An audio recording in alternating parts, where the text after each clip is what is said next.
just say, is that the correct?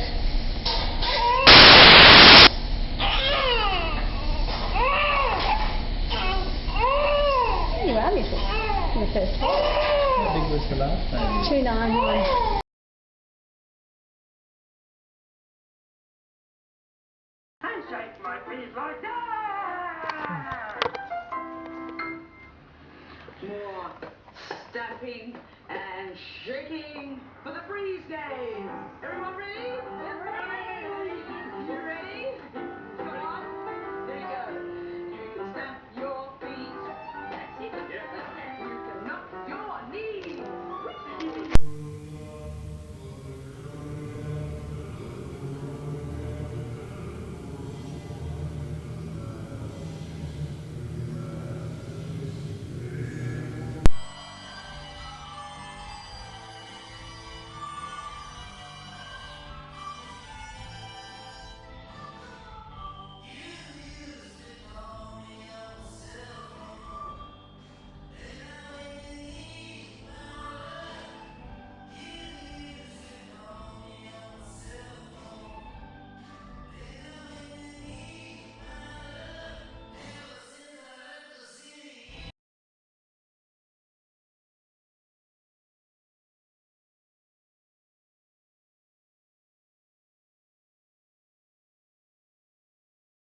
In any style I want. So at first I don't know any other way, and by now I won't have it any other way. Life is good. Why settle for less? And by the same token, when you're given that much freedom and you have essentially no interference and nothing but support behind you, what you don't want to do is get lazy and bored and sloppy. To me, I'd much rather not make TV at all.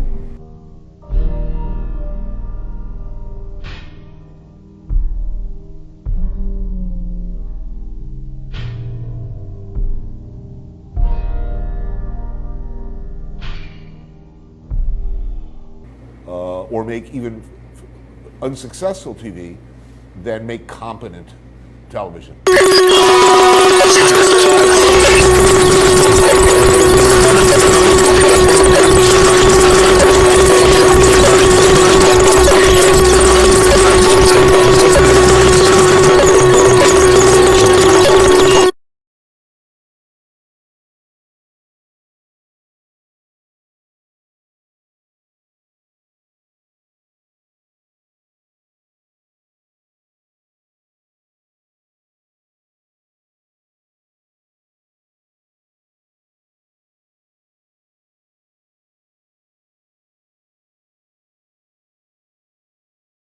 Infected upper lobe due to the chronic obstruction.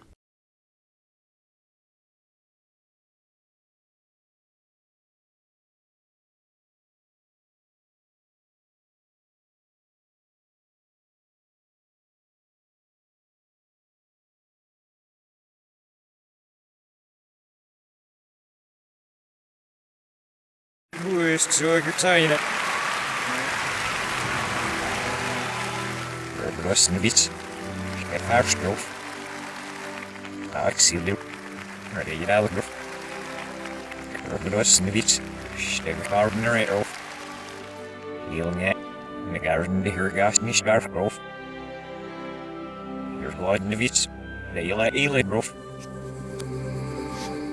Right, Nigardenovich, the Sedberov, see the man.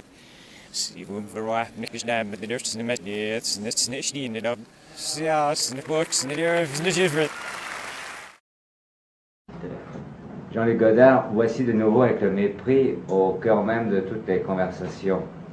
Pour quelqu'un dont la discrétion est plutôt la règle, ça peut paraître curieux. Quel effet est-ce que ça vous fait tout ce bruit autour de vous? Ben, j'en suis pas très conscient. Je crois que c'est un film. Je crois que c'est pas à cause de moi, c'est à cause du film. C'est à cause de la vedette principale, Brigitte Bardot. Je pense qu'il y a un peu plus de bruit. Enfin, tant mieux pour le film si ça peut l'aider. Et si d'un coup on ne parlait plus du tout de vous, quelle impression que ça vous ferait? Oh, ça me serait complètement égal, pourvu que les gens aillent voir les films que je fais, c'est ce qui est important. Qu'est-ce que vous pensez de la critique?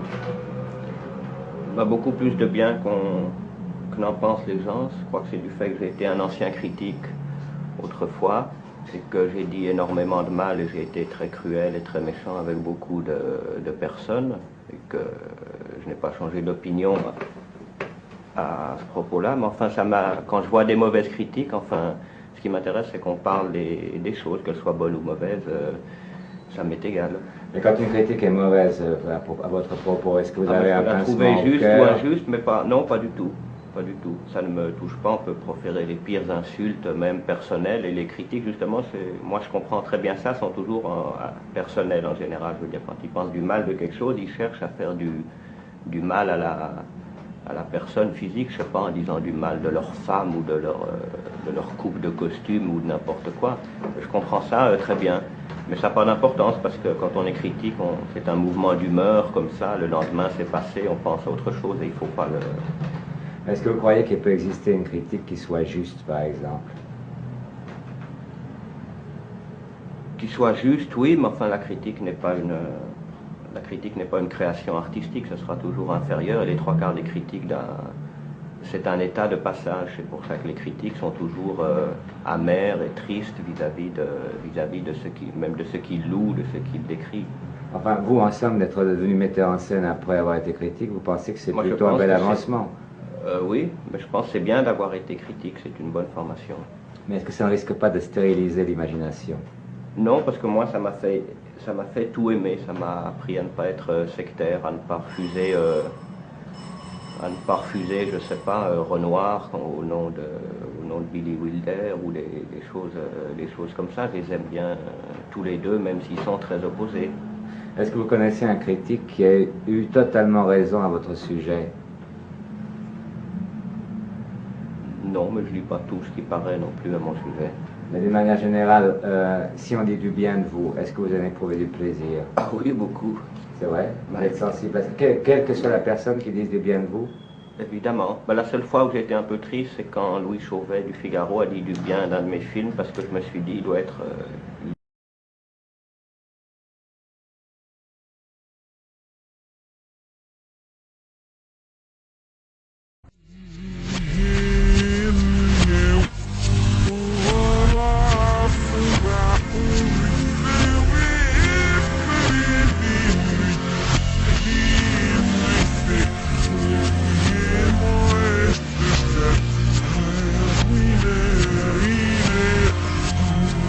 Oh,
I've been warning you over the last year or two repeatedly that the pandemic facing America that could end our nation as we know it isn't COVID. It's critical race theory and its cousins, queer theory, whatever variation of the repackaged Marxism that's being foisted upon us is. And it is the core value of the Biden administration. It is the core value of many corporations. It is infecting our schools. It's being imposed on our military. And it's Marxism. It's anti-Americanism. It relies on racism to advance its agenda. It is something that is revolutionary in concept because at its heart, critical theory suggests that America's founding and all of our institutions since then have been thoroughly corrupted by either racism, homophobia, lack of equity, you name it. And if we're systemically racist, that means the institutions are illegitimate and they need to be overthrown, right? That's what makes it Marxist, that's what makes it communist, and that's why they're using it to try to destroy America and overturn the system. And so they're targeting our children, as Judicial Watch has exposed. They're using, most recently, President Biden, for instance, there was a rule passed by a bill passed on a bipartisan basis out of Congress that would have overturned a Labor Department rule under the Biden administration that would have allowed investors or fiduciaries to use essentially your pensions and other investments to fund critical race theory, diversity, equity, inclusion. They've got all these hot button words for it, but essentially it's Marxism, okay? So they want to use investment dollars, your pensions, your 401ks, etc., to fund the left, to fund the Marxist agitators that want to overturn our system. And the Biden administration had tried to impose and has imposed a rule allowing that to take place, allowing these investors like BlackRock and company and other folks who have access to your assets to misuse your money and hijack your money for these nefarious ends. And Biden vetoed that. He vetoed an effort to pull that back. It's just a further indication of just how extremist the Biden administration is in pushing this critical race, I'm going to call it critical Marxist theory agenda. And it's happening in our military. And I want to be clear here. Our military leadership is attacking America and training our rising leadership in the military to be anti-American. That's what critical race theory is about. And can you think of any more dangerous situation over the medium and long term? Well, we've been working to expose this abuse of our cadets and our young folks in the various military academies. And obviously those who are enlisted or who aren't even in the military academies are being force-fed this critical race theory propaganda training. So we've sued specifically the various academies, the military academy at West Point, which is the Army, and then the Navy Academy, and the Air Force Academy.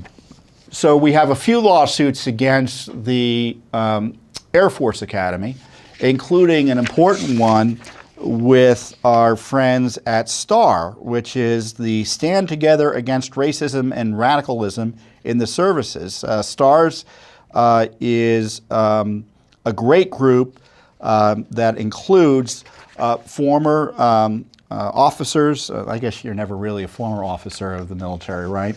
But veterans and such who are really upset about what's happening. They're trying to save the military in ways that I think you'll be proud of because they're continuing their service to the country. And so Judicial Watch was honored to be able to represent them in this case. And we've been able to get records from the Air Force Academy that are really outrageous in nature and should have should engender an immediate response from Congress and other responsible officials. So there was 167 pages of records from the U.S. Department of Defense. So we had to sue the Pentagon to get the Air Force Academy records that show that the Air Force Academy has made race and gender instruction, that radical theory of radical racial theory, radical feminist theory, a top priority in the training of cadets. The records include recommendations that the Academy considers Behavioral Science 362, class, race, gender, and sexuality as a core class, that all curriculum be reviewed for diversity and inclusion topics, and that all cadets and staff be educated in specific D&I concepts and skills, that's advocacy, in order to decrease incidents of microaggressions, unconscious bias, etc. Microaggressions, unconscious bias. I mean, that's crazy talk from the left that accuses you of being racist when you're not actually being racist, and they have to come up with innocent acts and telling you you're racist even if you don't think you are racist and you've never done a racist thing in your life. Why are our cadets being abused by our military leadership? That's what I want to know. So this is the result of a lawsuit I think we filed last year, and I'm going to read you in detail some of what is uncovered here, because you're never going to read it or hear it anywhere else. And we'll provide obviously access to all the documents so you can see the damage and destruction directly yourself being foisted upon our poor cadets at the U.S. Air Force Academy. In an introduction to a September 2020 U.S. Air Force Academy Internal Racial Disparity Review. By the way, this is like a general document that STARS and Judicial Watch had to sue for. Why did we have to sue for it? Because you're going to find out it's outrageous, and they know it's outrageous, and this is why they try to hide it from us. So in the document, Superintendent Lieutenant General J. Silveria writes, systemic racism exists in our society. Identity groups, whether based on race, ethnicity, age, gender, sexual orientation, religion, or disability, have all experienced less than equal treatment in our nation, both historically and persisting in the present day.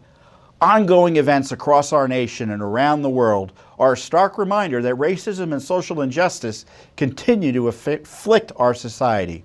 We must acknowledge that at the U.S. Air Force Academy, we are not immune to these issues. What happens outside our gates also happens across our installation and throughout the cadet wing. We would be naive to think otherwise and negligent to ignore the impact of racism and injustice on our cadets, our permanent party, and their families, and our entire Air Force Academy community. Now, what is that political, anti-American smear of the cadets doing in any government-funded, let alone military paper by someone who's charged with teaching our young leaders in the academy? To that end, I directed what I hope to be an enduring, lasting effort to promote racial understanding and diversity in the context of leadership. These actions include the establishment of a critical conversations working group. So the use of critical conversations, that word critical, that's not an accident. They know what they're talking about.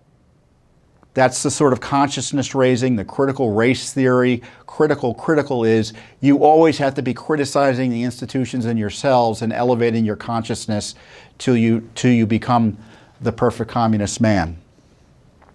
And I'm not exaggerating. I mean, this is the theory. Led by the Center for Character Development. So the Center for Character Development, I presume, if it's in the U.S. Air Force Academy, is designed to teach core military leadership skills that can be used in matters of life and death. And they're changing it to include this racialism, this anti-Americanism, all to facilitate these discussions, recurring Air Force Academy-wide critical conversations for cadets and permanent party. And I presume by permanent party, I presume that means the staff and the professors and such at the academy. And if I'm wrong, say something below, but I think that's what it means. In addition, my Director of Staff and the Director of Equal Opportunity co-chaired an internal assessment and review for biases within our policies, processes, practices, curriculum, and artifacts. Artifacts. I don't know, are they destroying stuff at the Air Force Academy because there's implicit biases related to the historical artifacts they have? The objective of the assessment was to identify racial disparities unique to the Air Force Academy. Really, really awful stuff. And isn't that proof? What's going on there?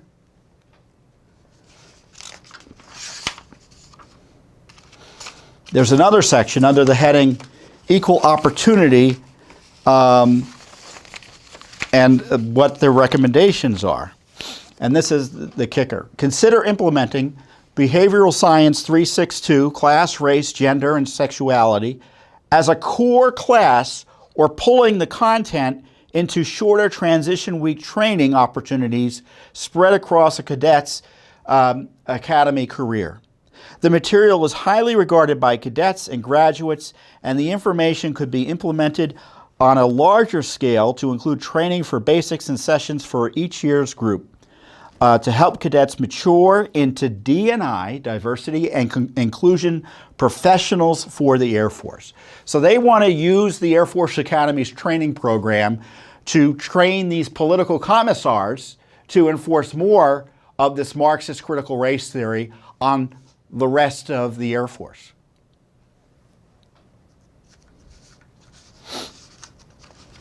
In a section entitled The Way Forward, the review introduces a triple threat group, which was established in June 2020 after, quote, national conversations surrounding police brutality, release of news articles addressing racial disparities in the Air Force discipline system, and the height of racial tension. The review continues, triple threat's ongoing efforts align theory and considerations on how the U.S. Air Force Academy could address racial tension and unrest using a three-tiered triple threat approach of acknowledgement, action, and advocacy. I mean, they're just trying to train Marxist cadres through this system. And I tell you, if it's not shut down, our military is going to be destroyed, or even worse, be used against America.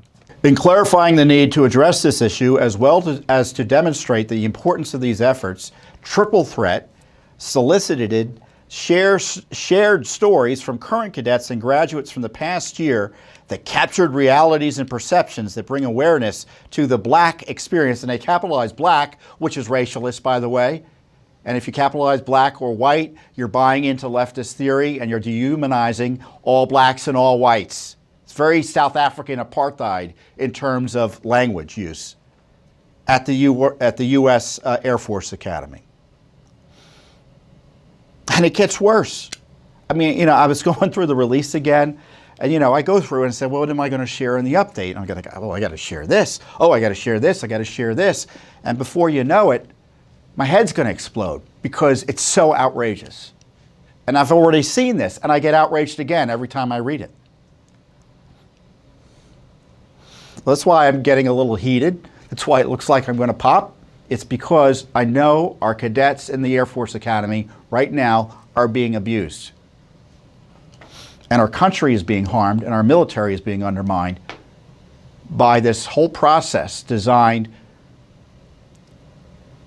to transform our military from an effective fighting force into a political force against the American way.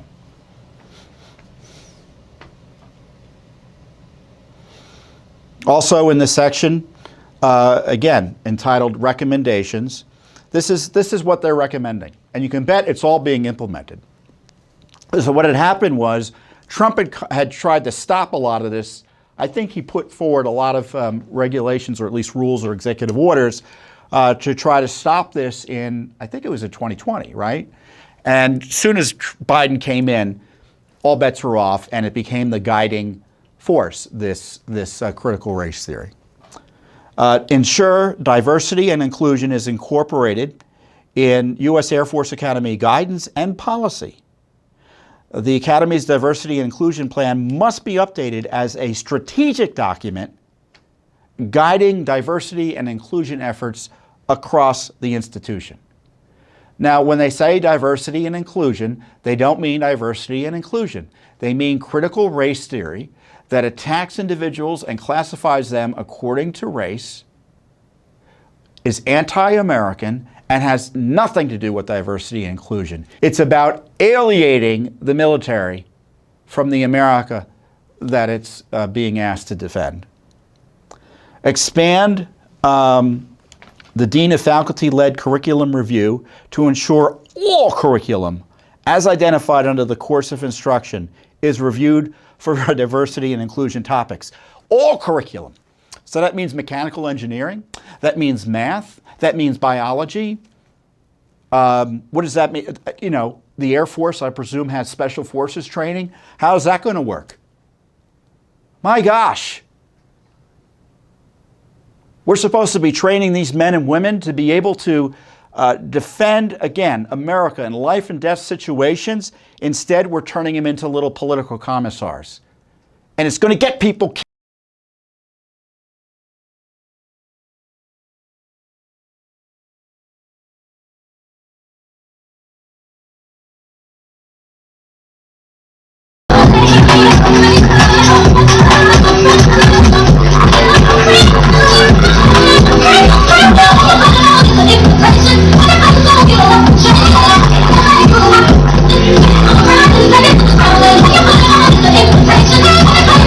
Implementation,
didn't wanna go, imagining the things I didn't wanna fold. I'm sorry, I'm sorry.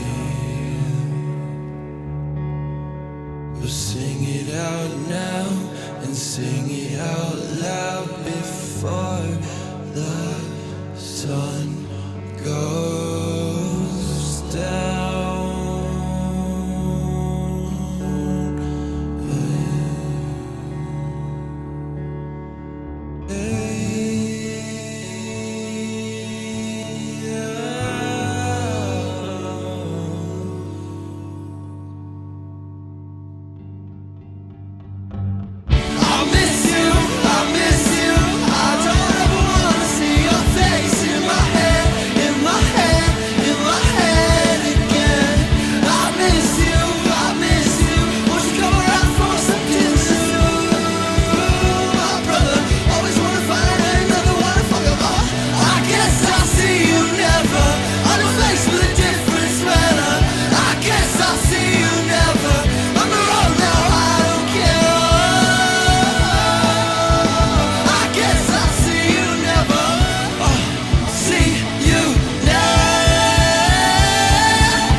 The first girl in the class will menstruate at age 9, and surely the first one in her little gang of girls will menstruate by 10.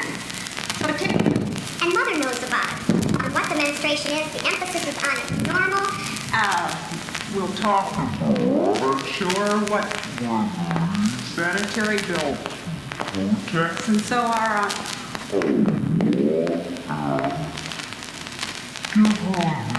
feeling of a personal bond of woman to woman. Talk. Now, when you've told her what you want her to know, You might give her a little booklet to read, such as World of a Girl or It's Great to Be Growing Up. these books are not in place of what you tell her. They are in addition to what you tell her. Yeah. This is rather unfortunate. After all, the first girl in the class will menstruate at age 9, and surely the first one in her little gang of girls will menstruate by 10. So and Mother knows about it. On what the menstruation is, the emphasis is on its normal. We'll talk about sure what sanitary bill checks, and so are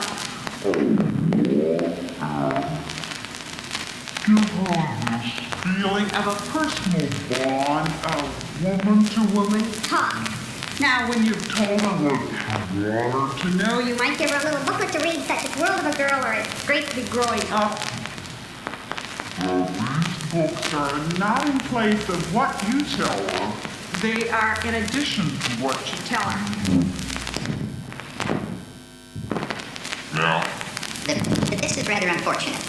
After all, the first girl in the class will menstruate at age 9, and surely the first one in her little gang of girls will menstruate by 10. So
now asking, what if he really loves her?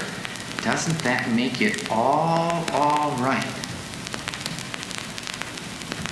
They still didn't get it. And yet, as adults, what do we think of love? And what do we teach our children? And how do we explain love to our children? Is there a common denominator, or are there all these different loves of parents and brothers and sisters, a neighbor, God, or a spouse? how do we fit all these in? Are we straight on it? Well, let's look. For some direction, and let's look at the Bible and see what it says. It says, God so loved the world that he gave us his only Son. That Son so loved us that he gave us his life. And through many great books of religion, you find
and gentlemen, Woody Allen.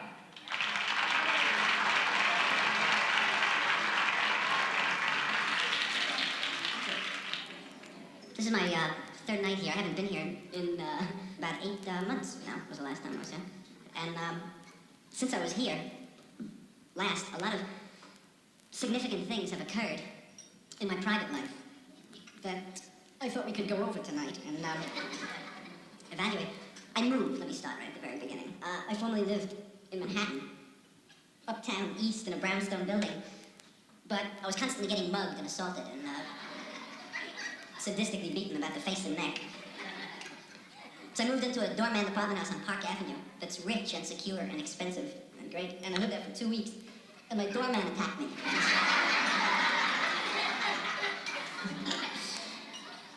I don't know what else is happening. Oh, I know, I became a corporation since I was here the last time. Last year I had difficulty with my income tax. I tried to take my analyst off as a business deduction, you know. The government said it was entertainment. You know. We compromised while he made a religious contribution.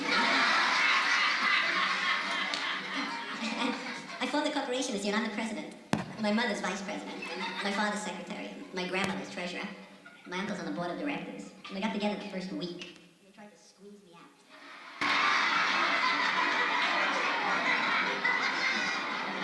I formed a power block with my uncle, and we sent my grandmother to jail.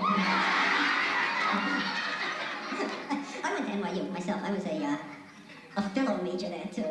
I took all the abstract philosophy courses in college, like truth and beauty and advanced truth and beauty, and intermediate truth, and introduction to God, and death 101.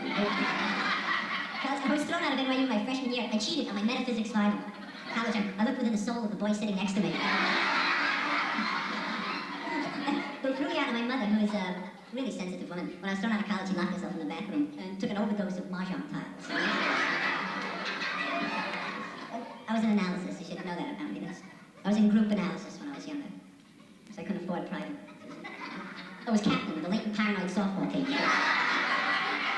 We used to play all the neurotics on Sunday morning, you know? Nail biters against the bedwetters.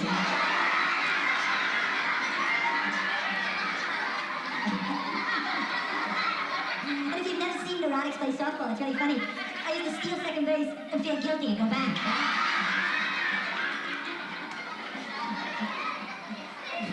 Also, I have a cousin that my parents loved more than me, that really destroyed me. I have a boy cousin who went through 4 years of college and became a mutual fund salesman.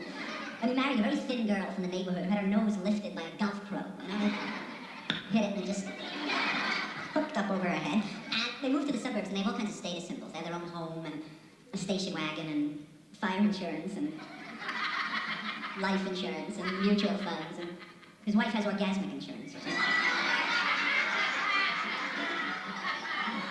If her husband fails to satisfy her sexually, Mutual of Omaha has to pay her every month.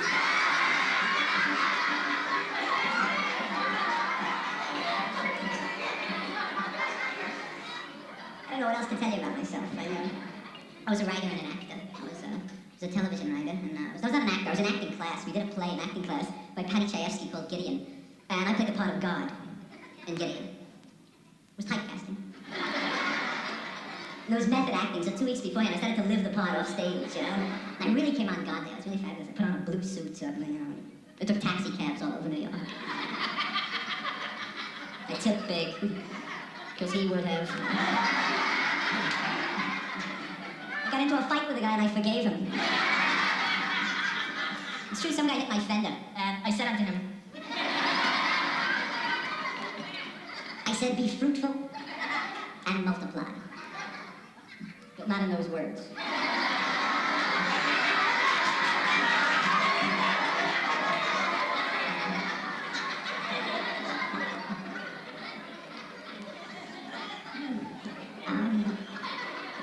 And listen, I've been up here for a while, and I don't know how many out there noticed, but I do not have what you would call a stock theatrical suntan.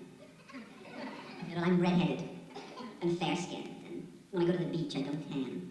I stroke. They never used to go to the beach because I come from Brooklyn. We only had Coney Island, which was an awful beach. There were rumors during the war that enemy submarines, the German subs came into the bathing area at Coney Island. They were destroyed by the pollution. And the only time I bathed was with Mrs. Allen, I guess, my wife, the dread Mrs. Allen. Honeymooning. I was fabulous. You would have adored me. I was on water skis, stripped to the waist, skiing fast across the top of the surf. My hair back. I oiled my muscle. I was really holding on with one hand, water skiing. Very great. My wife was in the boat ahead of me, rowing frantically. I got a very bad burn, really. I was thinking when I was a kid, I was ashamed of having red hair. Because I lived in a tough section. I lived in a sub-basement walk-down, under street level, janitor style. The janitor that I had apartment during the Depression had some stocks. And the market crashed and he was wiped out and he tried to kill himself by jumping out the window onto the street level. I was the sensitive kid. Poet. There were tough kids in my class. There was a kid in my class named Floyd. Floyd used to sit in the dumb row in school, you know. Vegetable mentality, you know. I made friends with him years later when we got older. I removed a thorn from his paw. You know? Once, I was on my way for my violin lesson when I was a kid. And I'm walking past the pool room, and Floyd and all his friends are out. You know, they're swiping hubcaps from moving cars, which is really amazing. And I walk past and he yells out to me, "Hey, Red."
Ladies and gentlemen.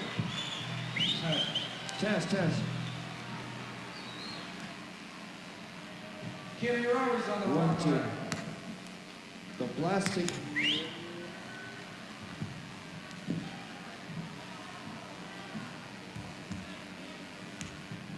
Give.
How to teach your children the wonder of sex.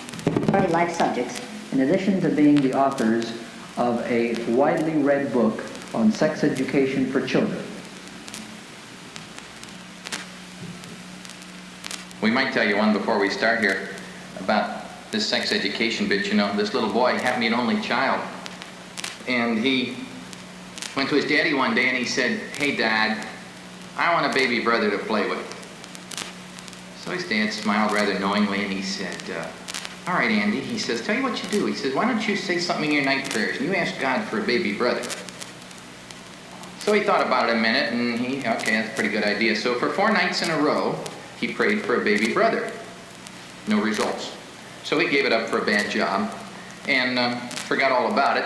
Anyway, sometime later, there was quite a commotion during the night, and Mother and Dad got up, and the lady next door came over to babysit for him, and the bag packed, and out the door they went, and well, Andy fell asleep. But when he woke up the next morning, here was Dad back again, just smiling from ear to ear, and he picked the little fella up, and he said, "Andy," he says, "you know you wanted a little baby brother to play with?" "Yep." "Well, what do you think happened last night? Not only have we got a baby brother, but we've got a baby sister too. Your mom had twins. Now, aren't you glad you prayed?" Andy thought a minute and he said, "Yeah, sure am, Dad. But I bet you're glad I quit when I did."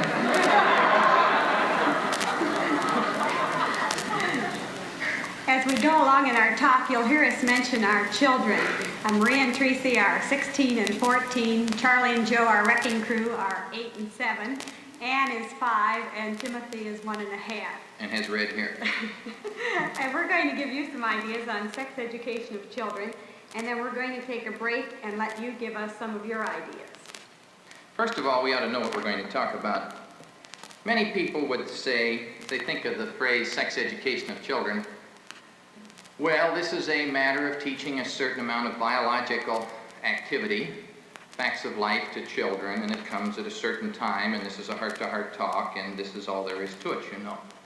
We think this is rather poverty-stricken if this is all we think of when we think of sex education. We would suggest that sex education begins at mother's breast and doesn't really end until that child of yours or ours walks up the aisle to begin their life with someone else. Sex education, we would say then, is not merely a learning of certain biological activity, but a total orientation in the field of sex and of sexuality. It isn't only knowing how this thing works, but knowing what I, as a human person, as a man, think of sex, of being a man, and also what my attitudes are toward this and how I will act upon these in my lifetime. After all, the philandering husband knows what the score is, but he's using his facts in a way that's destructive to his own marriage and happiness. So we would hope then, I'm sure you share with us, that we would want to teach our children not merely facts of life, but attitudes and ways of acting. Now, there's a lot of intelligence, brains, and degrees in front of us here tonight. We're not here as academic experts tonight. We're going to speak to you as parents, and we'd suggest that you listen to us as parents. So, to get on with sex education, first of all, we have to realize that what our parents as a generation did for us in this field simply isn't enough in our day and age.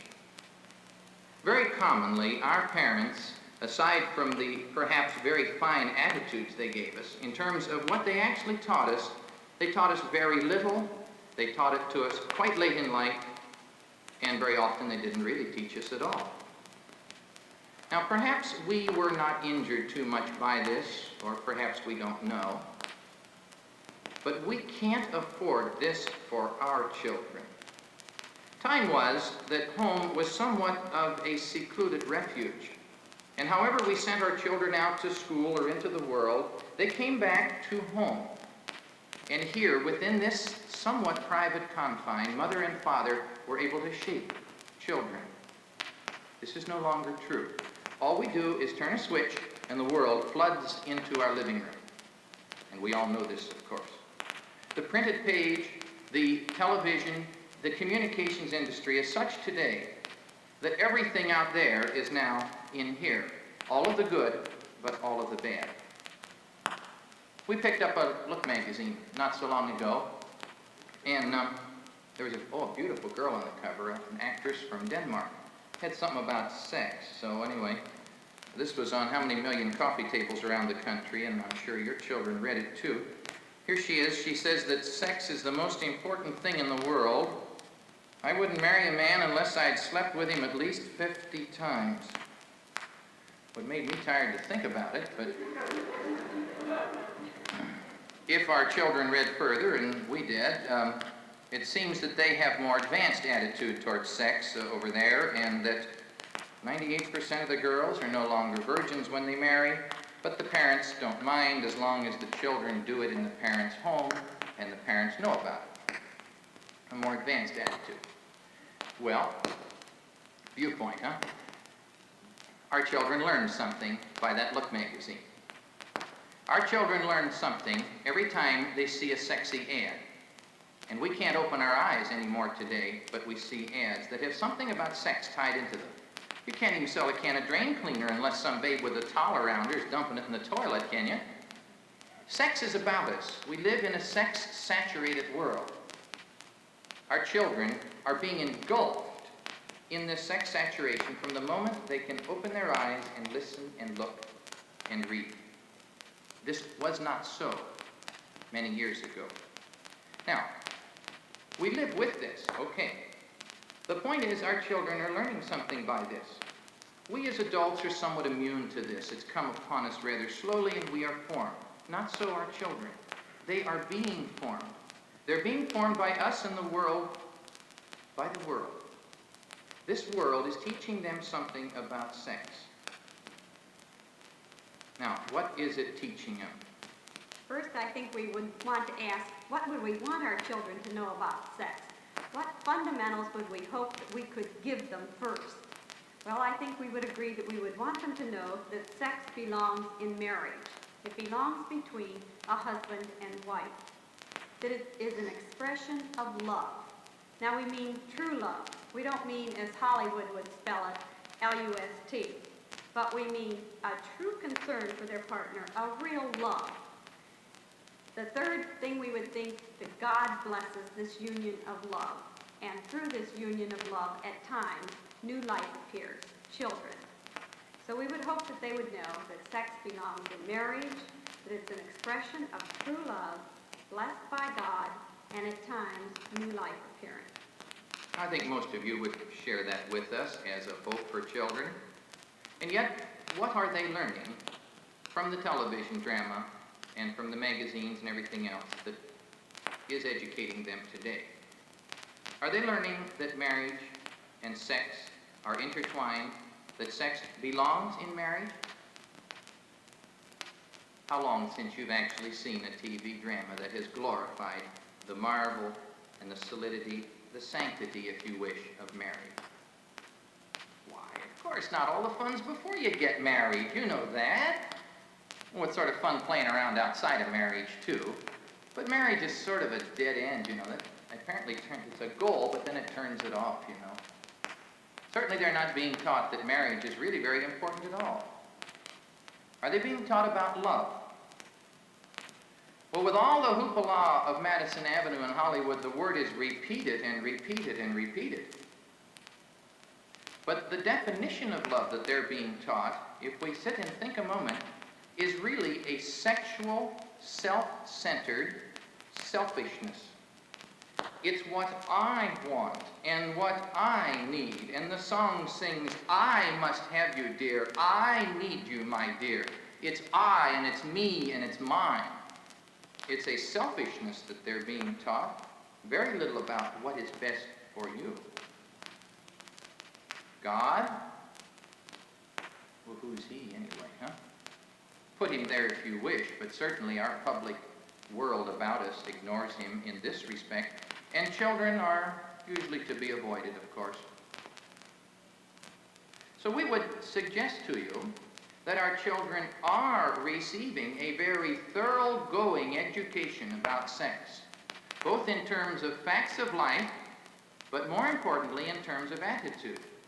And they're being taught a code that is destructive of the very integrity of family life that our culture is based on, that is selfish, that is godless, and that is childless. Now we start from here. All of our children are getting this. If you and we would want our children to learn something we would hope better than this about sex, all right, then this is our job as parents. And that's why we're here tonight. Many of you probably think that concerned parents face up to the situation today and really explain to their children and instruct the children in what they want them to know in this field. And yet in this wonderfully educated country of ours, with all sorts of educational materials, books, everything available, the statistics show that only 1 child in 10 actually learns first from his parents what sexual intercourse actually is. 1 child in 10 is this privilege. Now, it isn't that the parents don't know what the score is. They live this life, but they don't tell their children. They sit back, they say, oh, they're so young, they're so innocent, they'll learn all of this soon enough. We're being very unrealistic. The studies have further shown that we parents are 5 years late in telling our children what they have already learned. We're 5 years late. We simply haven't put on our track shoes and run fast enough to catch up with these little children. They simply are soaking this up whether we are facing up to it or not. The times are not like what they were when we were children. We say, oh, but they're so innocent. Why interrupt? Don't confuse ignorance with innocence.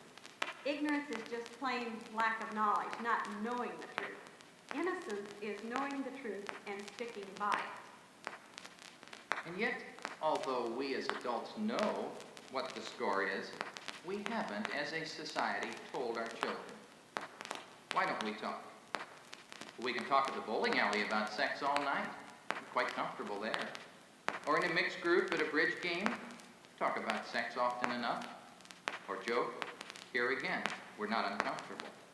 But if one of our children comes to us and pops the big question, that's different, isn't it?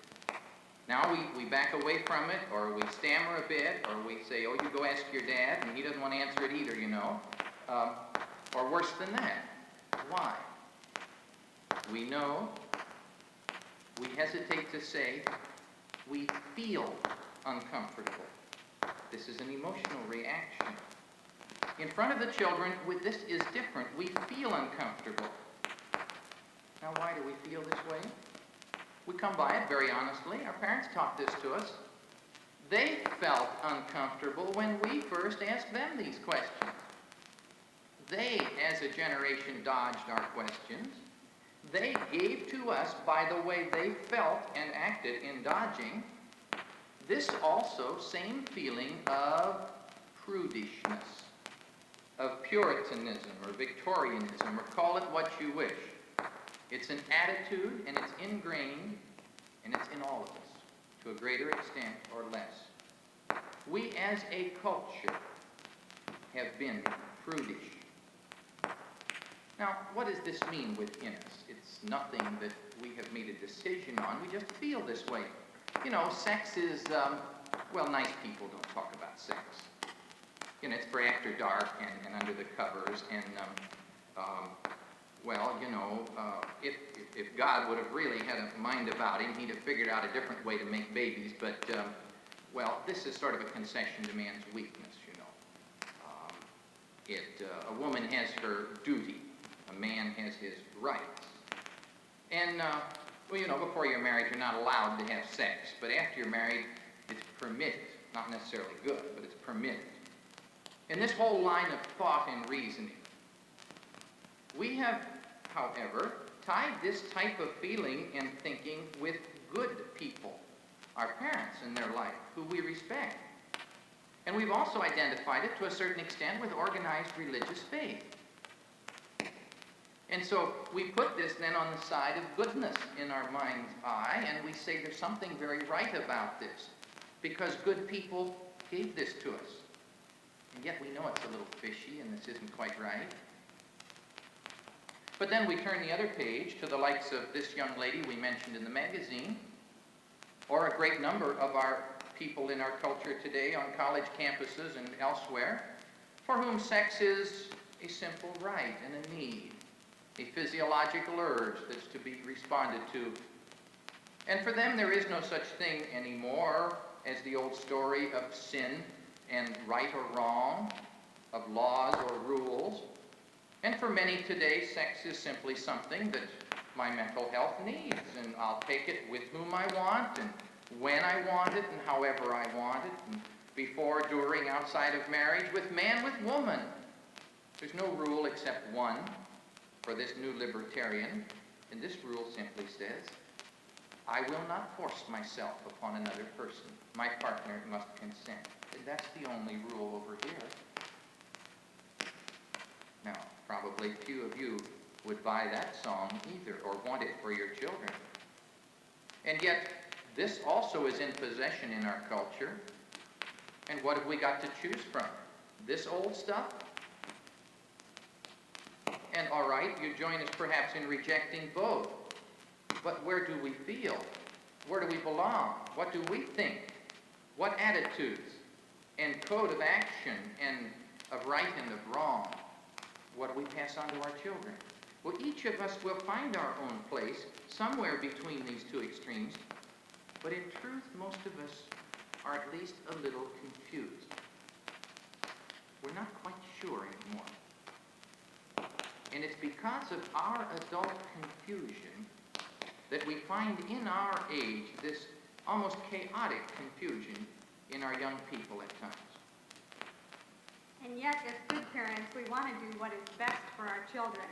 I think we hesitate many times because we think it's such a difficult job. And yet, let me ask you a simple question. Do you, as good, loving parents, want to delegate to someone else this wonderful job of telling your own little child how through mother and father's love and God blessing it, this little one came into being?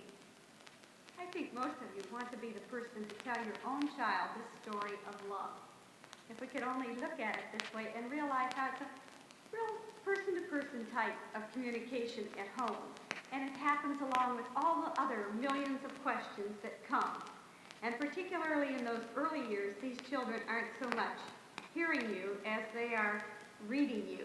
You know, what does mom think about this? Or what does dad think about this? Maybe they didn't even hear what you said, and you know often they haven't heard because they keep repeating the same questions over and over. And so it is in this field, that there is this communication, this difference of children, and it's your own child you're talking to. Those of you that have more than one child know what I mean. To the first little one, maybe you're telling her certain facts, and she says, "Oh, is that right, Mother? Oh, that's beautiful." And maybe sometime later you're talking to the second little one, identical facts. Her reaction, "Yep, okay, can I go yet?" And it's just this totally different acceptance of the fact, and maybe the second one didn't even get what you were telling her. Doesn't matter. It's your own child. You come back. You build on it as the years go on. And this is what we mean by giving your child this wonderful story of love. And many of you probably think, oh, you know, don't get so shook up. They'll get all that when they get to school. Well, that's sort of, you know, like saying they'll get everything just letter right and they'll do it just perfectly in school. And I don't want to mess this job up. I want them to get the facts just right. That's like saying, now we're not going to tell our son anything about blasting a man into space or any of that because we don't have all the details of that right. So we won't give him any of that. We'll wait till he gets to school. Try it.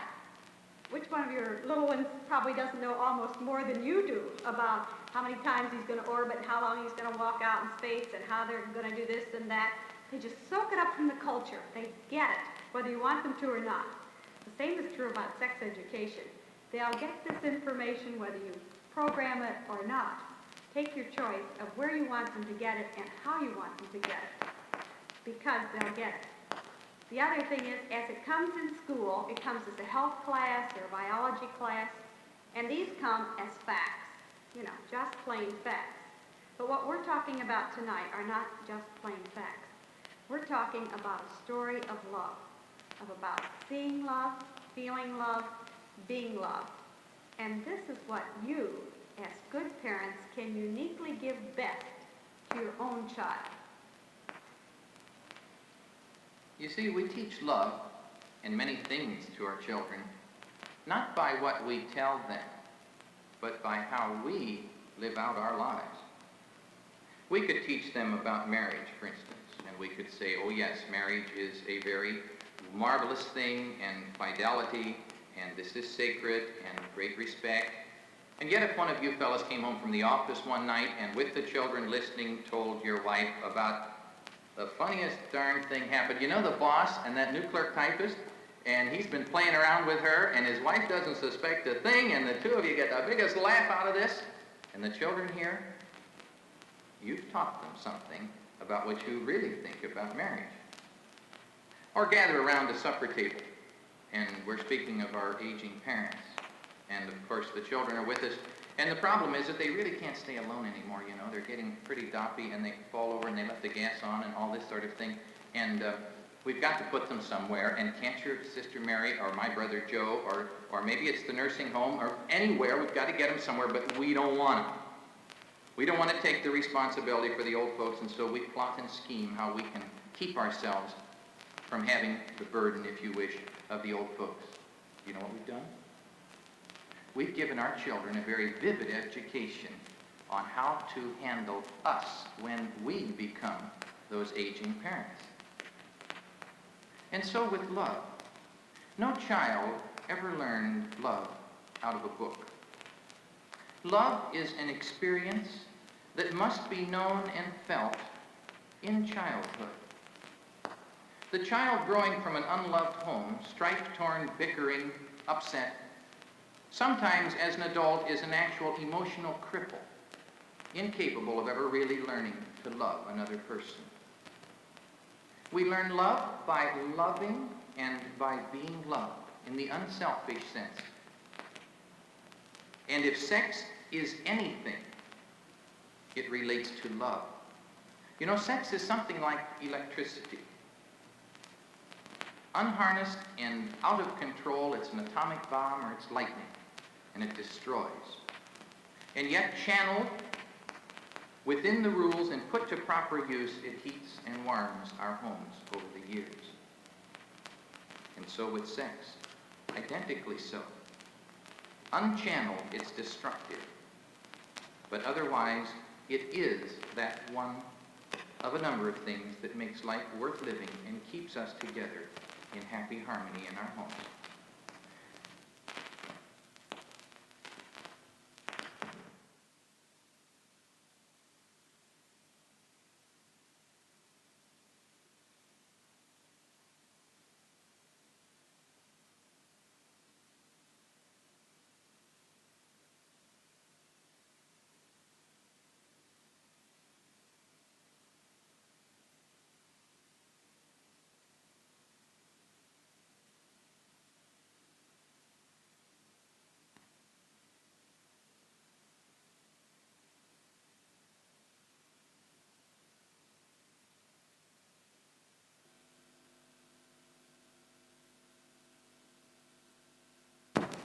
And yet we have these teenage marriages by the millions. Why? What's happening? What's going on? What are we doing that is bringing this about in our country where we haven't had them before? We should know as parents a very important fact. It has been shown that there are just so many years in a social, sexual advancement between boys and girls from the time that they begin getting interested in each other, dating, single dating, going steady, ultimately marrying. There are just so many years. The sociologists call it a straight line relationship. We'll call it a ladder. There are just so many rungs on this ladder of social, sexual advancement between boys and girls. Now, if we started in mid-high school, as was the custom formerly, they'll climb these rungs on this ladder and top out in their early 20s and marry when their chance for a good marriage is excellent. However, if we move this down to the 7th grade, They will climb the same rungs on that ladder, and they will be ready to, or in some cases have to marry as they're finishing high school. And we have this tragic teenage marriage. And what do we set the ladder on? Let's call these building blocks. We in our culture as parents and teachers, from the very beginning, are engaging in certain social practices and training of our children that primes and prepares them for these too early marriages, building blocks. The first one is an example of toys. Toys teach. When we were little girls, what type of dolls did we have? What type of dolls did we have? We had baby dolls. We were their mommies, and we loved them, and we took care of them, and so on. Now, without even giving it a thought, what type of dolls do we rush out and get for our little girls?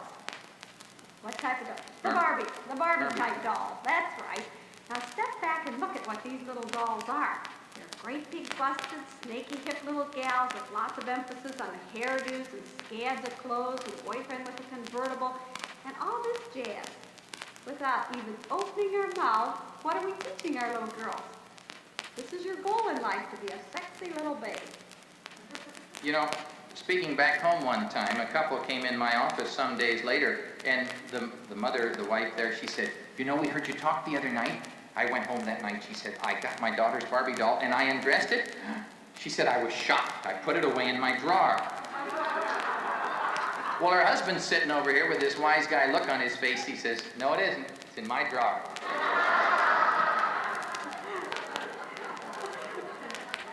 Another building block, hair. When we were youngsters, the emphasis was to get the tangles out of that stuff and get it washed once in a while. Now, by along about first grade, what have we done with our little girls? They're all curled up, permanents and curlers and so on. They come out looking darling. But really, could the children care less? And isn't it mother in there too soon? Another building block, nylons and little heels. Around here, what grade do you go out and get them for them? What grade do the girls get them? 6. 7? 7. 6? Typical. But mother, everybody has them. So out we go. But stand back and look. Why do you wear the nylons? Warm? Cheap? Practical? Not on your life. They give you a nice, shapely looking leg, and you want to have an attractive looking leg. And the same with the heels. Why do you wear heels? Comfortable? Do your housework in them? Go for long hikes in them? They give you a nice, sexy looking leg, and when you're out on a date with your man, you want to look attractive. And you want it to look like you're with the times. But do our little 6th or 7th grade girls need sexy, shapely looking legs? Let's stop at the 7th grade a minute and walk into a girl's washroom. Well, you know, you can't hardly see across it for the cloud of hairspray. We've begun this cult of body beautiful and consciousness of hair way back down in the 1st grade or earlier. Should we be surprised that by the 7th grade, many of our girls now are just positively obsessed with their hair? And what is this directed to? Girls?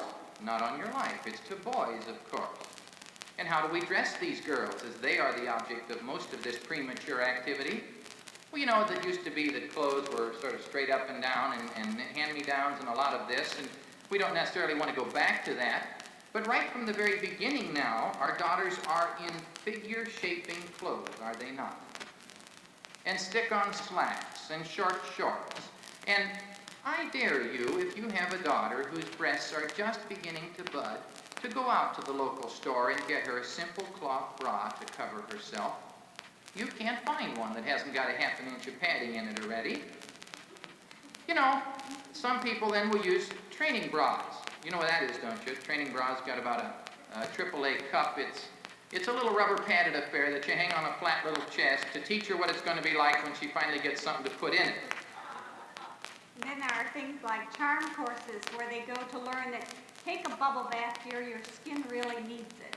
And bring along the cosmetics to learn how to put them on when you'll need them. And learn a little more about nipping in the clothes and make them a little more figure-fitting and so on. Well, all this usually goes on along about 7th grade. And these girls do come back a little more grown up, a little more poised. But we would suggest that 7th grade is just about 2 or 3 years too soon. And then we have dancing class. Now, it depends where you live. Seemingly, the more affluent the community, the earlier we will begin mixed dancing classes. In a less affluent area, it might be as late as 7th or 8th. But the reason behind this is generally the same. We're concerned about our children. You know, we want to make them little ladies and little gentlemen. Knock off some of these rough edges and teach them some of the social graces and all of these things that would be important to them about mid-high school, you know. But we would want them to learn this now, perhaps 6th or 7th grade or whenever this is started. Now remember that the basement party follows the dancing class as night follows day. And so when you start them dancing, then they will begin partying. Well, when should we start them? Now we don't mean teenage dancing at each other. We mean the ballroom dancing. You know, the breast to chest dancing. But let's walk on to a 7th grade dancing floor, just to stay with that for a moment, and let's call a boy over. Let's take a normal 7th grade boy, and let's tell him to come over here and to walk up to a girl. Tell him to put his hand on her body and draw her to him until her breasts touch his chest. Now, I don't think you can find a more difficult or unnatural thing to ask of a normal 7th grade boy. But if we keep at him, he'll learn. And the girl at that level, much more willing, of course. But what have we done? We have introduced them to a familiarity of body-to-body contact. 2, 3, maybe even 4 years before they would have been motivated to find this out themselves. Another block. And then even good organizations like Scouting, we've moved down younger and younger. When did you start your Brownie? What grade? 2nd grade, typical. As a former Brownie leader, I can say some of these things. In those early years, we got them all uniform, busy making things, rushed them through every dairy or jail or wherever we could get them into, you know. We kept up all this feverish pace till long about 7th or 8th grade. What happened? The kids were so tired of it, the mothers were so tired of it. Just at an age when they could finally use it, it was all burned out. We've done the same thing with the boys. Well, you know, we burn up most of our daddy power in the 2nd and 3rd and 4th grades. And what have we done? For instance, 7 or 8 Brownie troops in the 2nd grade. By the 8th grade, there's a fragment of one left. We've done the same thing with sports. We've lowered competitive sports lower and lower. You know, the American Academy of Pediatrics has frankly condemned little leagues as being harmful physically, socially, and psychologically to early grade school boys. And yet this is where we burn up most of our energy and ambition, don't we? And what have we got left, say, by the 8th grade? Well, you've got one big league team playing fierce ball out there on the diamond. And the stands, they're full of the former players and the former Girl Scouts and the former Boy Scouts, and they're holding hands. Or maybe they're behind the stands doing better than that. The point is, they have gone on to more adult activity, and they'll have nothing to do with that kid stuff. And so what have we done? We have born these children into a sex-saturated world, all right. This we cannot change individually. But at every step of the game, by many innocent things, we have aided and abetted the process of premature sexualization of boys and girls. Not only have we dressed them in a sexy fashion, we have taught them the code of the body beautiful, of consciousness of me and of face and of figure. We have taken them and we've taught them premature charm and premature body-to-body contact. Then we've burned out all the good group organizations that used to be there to help shape these children in their junior high school years and thereabouts. They're not there to help us anymore. The children have rejected them, and the parents are no longer there to work with them at that level in groups. And so now we have a 7th grade party. And this is beautiful and wonderful. And the lights are on, and the parents are about, and the chaperooning, and they've brought them, and we'll take them home. And there's nothing wrong tonight. No. It's what we're starting. This is the insidious harm of this 7th grade party. And this is why it's so completely wrong. Because the 7th grade party introduces these boys and girls to a familiarity with each other which is several years premature. And by the 8th grade, these parties are now kissing games. And by the 9th grade, these kissing is no longer a game. And by the 10th grade, they are in each other's arms and they are petting. And by the 11th, it is deeply passionate involvement.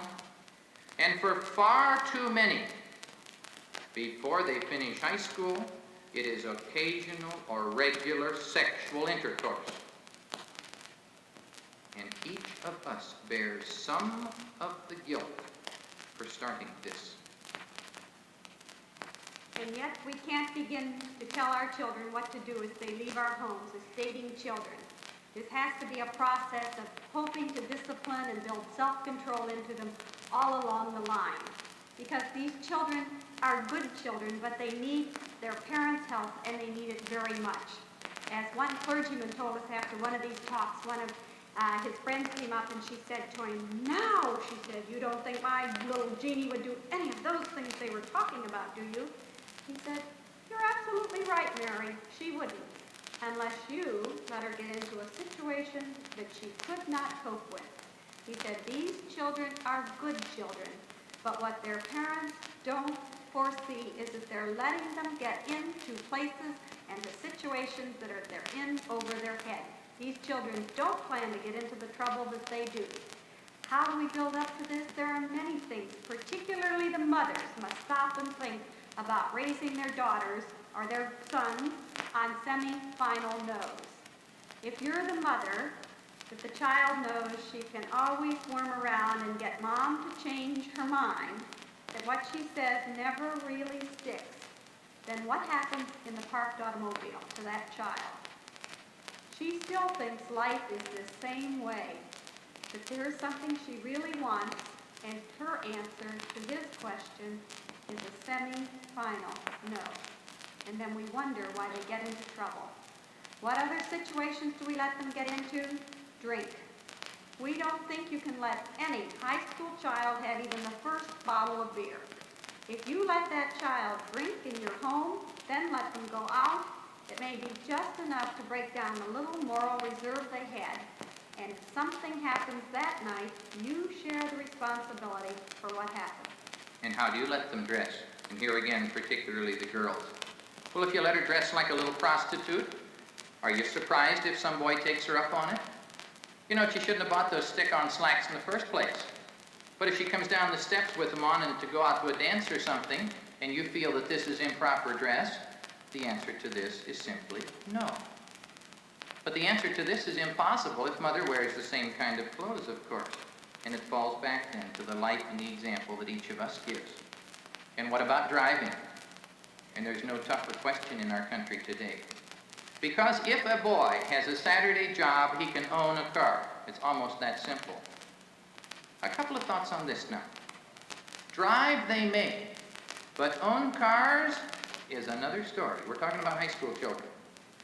We would seriously question the wisdom of ever allowing any high school child to own an automobile. An automobile, remember, for our teenager, is a motel on wheels. Remember that. It's a motel on wheels. And a drive-in theater, by their own terms, is a passion pit. Do you think it wise to let our high school children go to a drive-in theater, to sit there for 3 hours in the dark when everybody around him is doing it? He starts with his arm about her. Should we be surprised if before the night is out, his hands are upon her?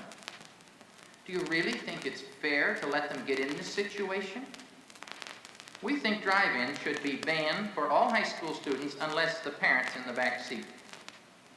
Remember now, ownership of a car entails a great deal of potential trouble. It drops their grades, for one thing, a full percentage point. This is a national average. The B student who buys a car now is a C student. It entails all sorts of moral problems and risks. If you keep the keys to that car, and he or she must ask you each time to go out, then you keep that child in a more controllable situation. And you can lay down more effective rules as to where they go, and how late they stay out, and how whether they speed or overload or anything else or grades. And if they don't measure up, don't let them have the keys. Remember, you're battling for big stakes, perhaps even the life of this child. Parents across the nation have become concerned with what's happening to the children they love. They have faced up to the fact the children are organized. The problem is we parents aren't organized. So out of New Orleans Parents Council has come this fine little booklet called Pointers for Parents. They put their heads together and came up with some ideas from which parents can make their own decisions. It goes like this: 7th and 8th grade, no boy-girl get-together at all. Maybe the birthday party on the block, but it would be the exception. 9th and 10th grade, group dating only. Gang of girls goes to the sock hop and is brought home as a gang of girls. 11 and 12, double dating. After that, they're on their own. Maybe you agree, maybe you don't. But the point is, your parents, do something. Call the parents of your daughter or son's best friend and say, you know, what are we going to do to help these children? Let's use our wisdom and pour our love into it and come up with some good answers to help these children. Remember, if you sit there and do nothing, you can say nothing if your child joins these sad teenage statistics. Barbara and I have been speaking on this subject for a number of years around the country. We've thought it terribly important that if you'd spend an evening with us and you have some interest in this subject, and we've given you a lot to chew on, many of you have come without your partner, you're thinking, good, don't let it stop here. Go home and read about it. Take it back to your church group or your discussion club or your PTA or whatever it may be, your school. Talk about these things. Come up with some ideas. Remember, we're not against teenagers. We're really for them in the most sincere way. Barbara and I have put down in print much of what we've said tonight. This we'd offer to you as a good bit of what we've said with a lot more elaboration in this teenage field as to guidelines and how to handle things. We've submitted to you. It's available here tonight.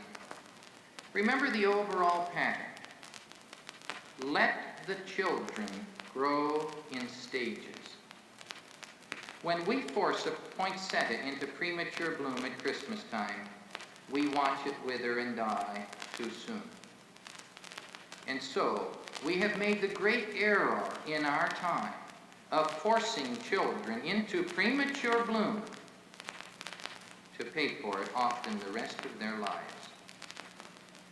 Let's take the 1st and 2nd and 3rd and perhaps even 4th grade, and let's get out of this area with our organizations. Let's abandon these early scouts and little leagues, and let's let these children wander, as they're meant to, aimlessly through our backyards, and dig holes in the ground and fall off of garage roofs and play with dolls. And let them in those years slowly grow from being little boys and girls into bigger boys and girls.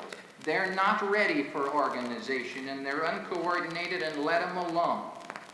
We've got so much daddy power and mother power. There apparently are just so many years of life in something like scouting. Let's wait now until these children spontaneously find that they are beginning this early separation from total dependence upon mother and dad and beginning to turn now and find interest in groups, but groups of boys with boys and girls with girls. And now, somewhere in the mid-grades, we find that as they begin to clump together and identify with the gang, and now we can begin the athletics and all of the other group activities. Now we've saved our daddies and mothers. Let's get at it. Now we're fresh. And now let's work from here into and completely through the junior high years. And we should find the greatest emphasis of group activity, boys with boys, girls with girls, up through 6th and 7th and 8th and 9th grade yet even. And why is this?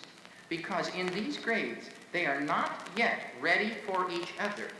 They have not yet found themselves. Through these middle grades, each boy begins to think now of himself as a person. Find his own identity, as we would say. Seek and find a certain amount of self-esteem, of knowing who he is as a man and what masculinity means, and learn how to be that man. And she over here learning the art of womanhood and femininity, and knowing what woman means in femininity and housekeeping. They're learning and they're forming themselves in school and becoming a person of value. Let this boy find himself first as a boy and as a budding man, and let's let her know what womanhood means. And they must learn this in a peer group of their own, and they must be led to this by other men in this boys group and by other women in the girl group. And only when they have found an element of maturity, and this is earlier for girls, of course, but it seldom comes before the 9th or 10th grade, and for boys it's often late high school, should they then spontaneously turn toward each other. And then begin these wonderful years of exploring the opposite sex, of finding out what many different girls are like, and what many different boys are like, and to know them in groups and then know them as dating, and the big ones and the little ones and the fast ones and the dumb ones and the fat ones and the smart ones and all the different kinds. She must date and he must date, so that they'll have a basis for judgment. Don't let them go steady. Morally dangerous, yes, but it stunts their growth. They won't know what to choose when that time comes. Let them diversify so that when they find that time to make that choice, a choice which for most is lifetime and eternal, that they will make that choice wisely and have a happy and fruitful marriage. Perhaps you can help us raise socially retarded teenagers so that they'll marry happy. Thank you very much. The Wilkie's book, The Wonder of Sex, How to Teach Children, a guide for parents and teachers, is available at your local bookstore or direct from the Hiltz Publishing Company, Cincinnati, Ohio, zip code 45224.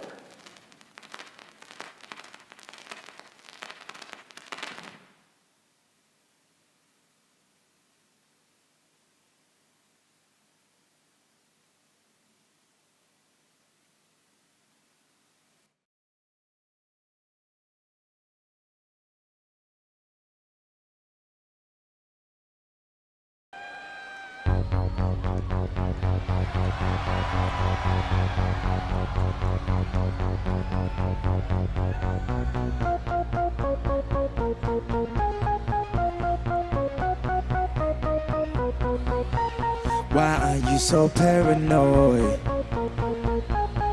Don't be so paranoid.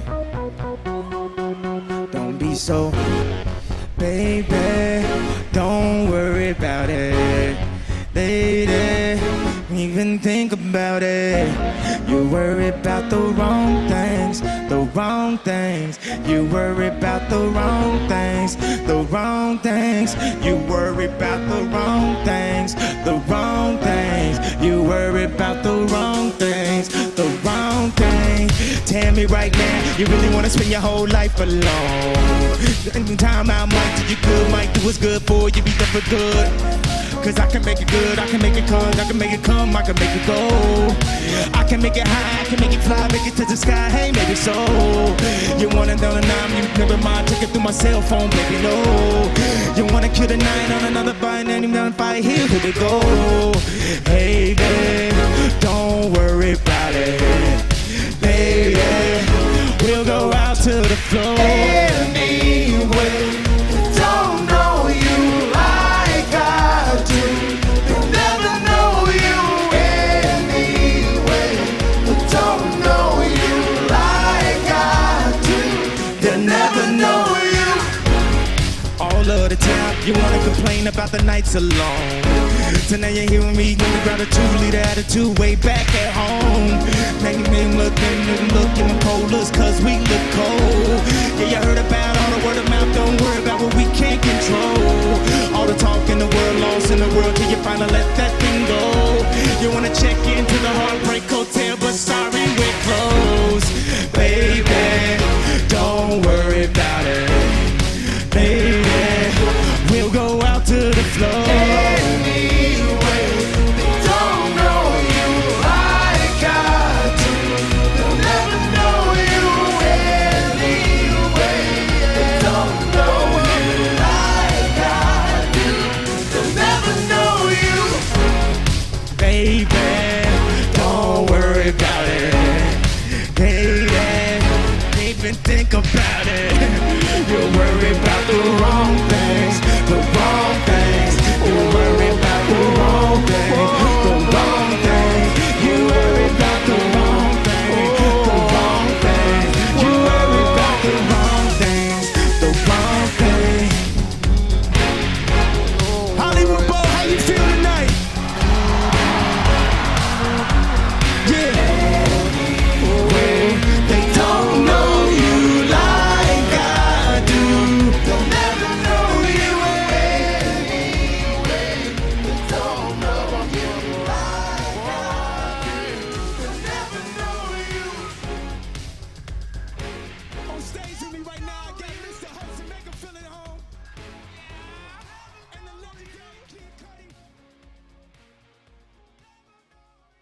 What's wrong?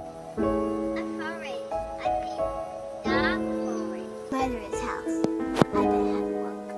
Who are you? Where's Rick? Who? My husband, he died last night. Superman. Take that. Yeah.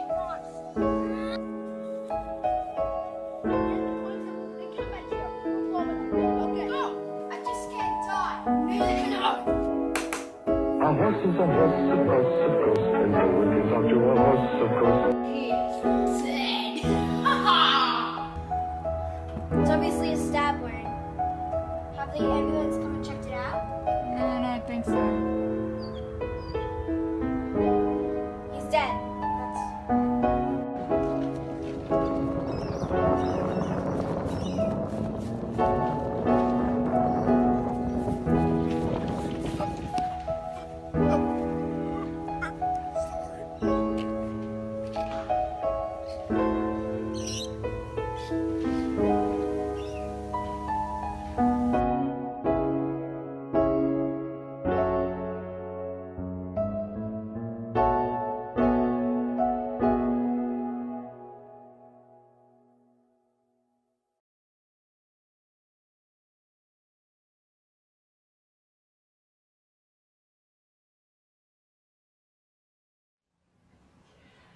Happy birthday to you.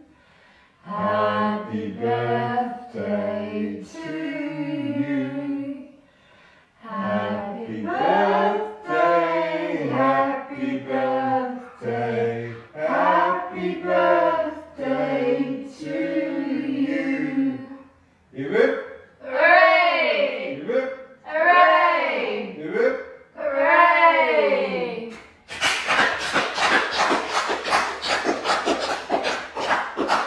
Go on, bright candles.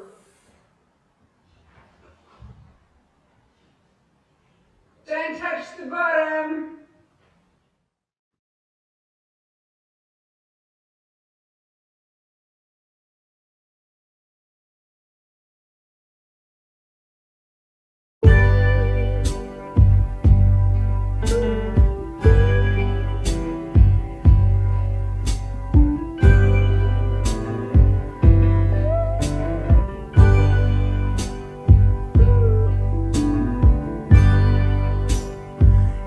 Isn't it a pity?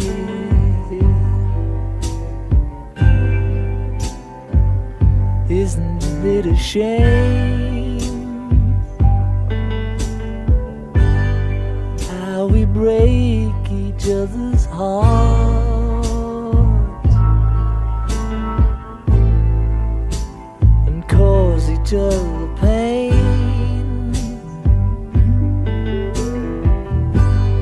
How we take each other's love without thinking anymore, forgetting to give back.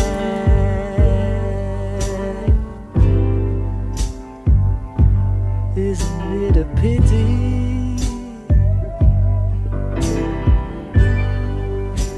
Now some things take so long, but how do I explain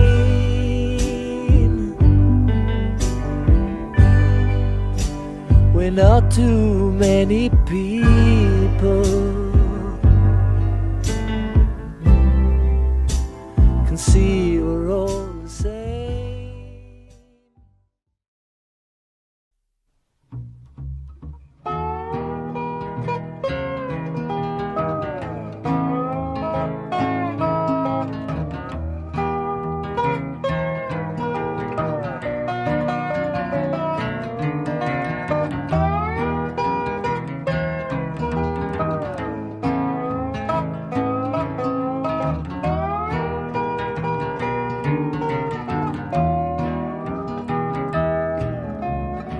I don't care if it rains or freezes, long as I got my plastic Jesus sitting on dashboard of my car.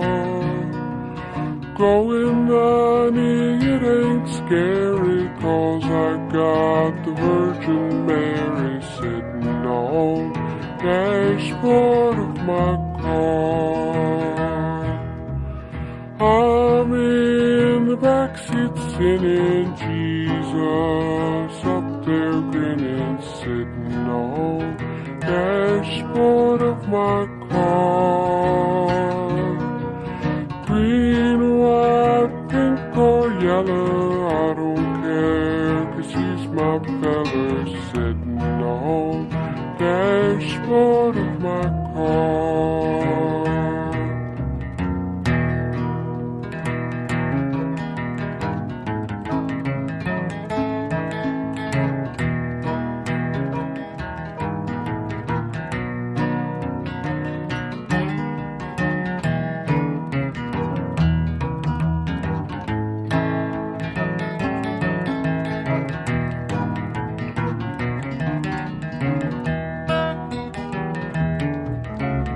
I don't care if it rains or freezes, long as I got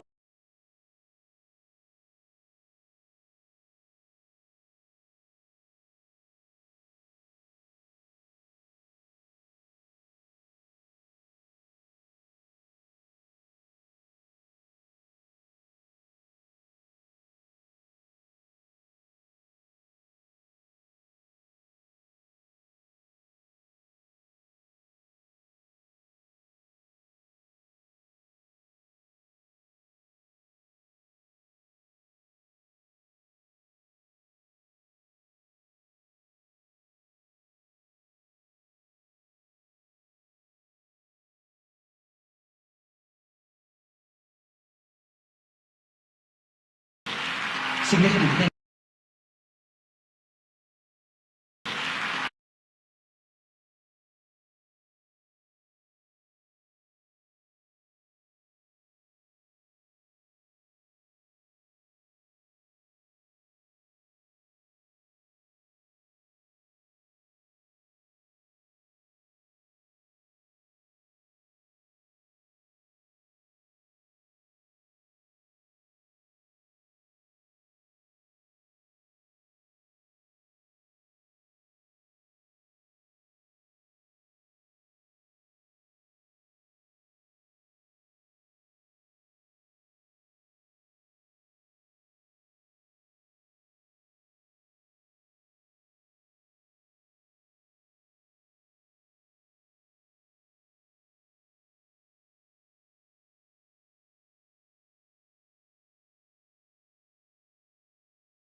Significant things have occurred.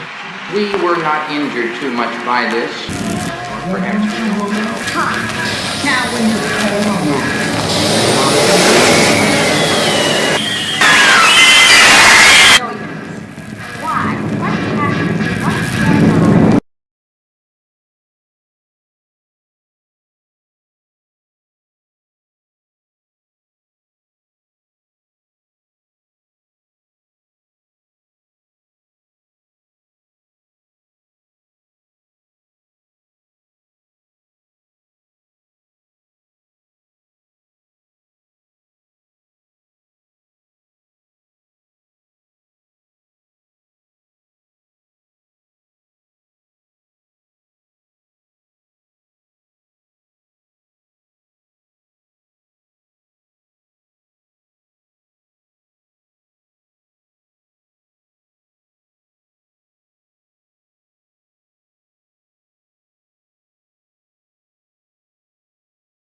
we should know as parents a very important fact. It has been shown that there are just so many years in a social sexual advancement.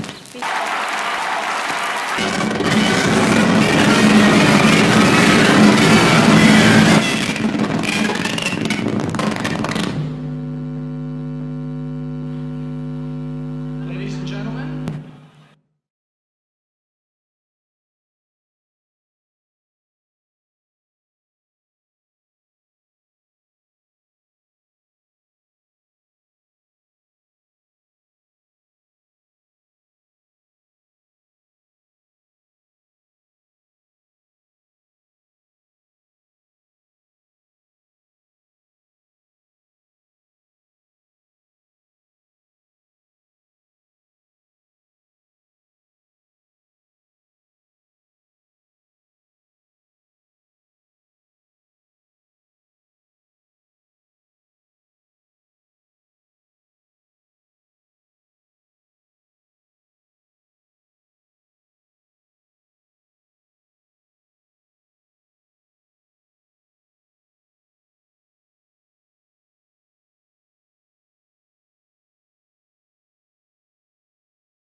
The first girl in the class will menstruate at age 9, and surely the first one in her little gang of girls will menstruate by 10. So and Mother knows about it. On what the menstruation is, the emphasis is on its normal. we'll talk about sure what sanitary bill protects And so our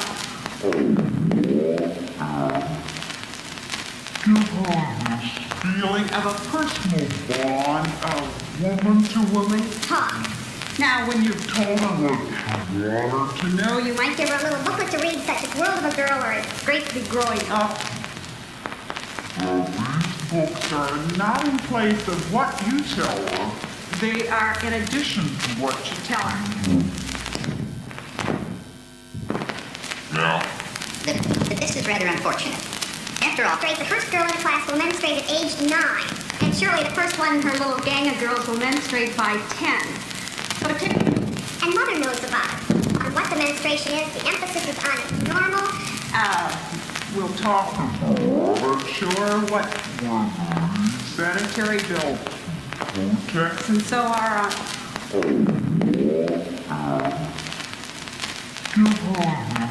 feeling of a personal bond of woman to woman. Talk. Now, when you've told her what you want her to know, You might give her a little booklet to read, such as World of a Girl or It's Great to Be Growing Up. these books are not in place of what you tell her. They are in addition to what you tell them.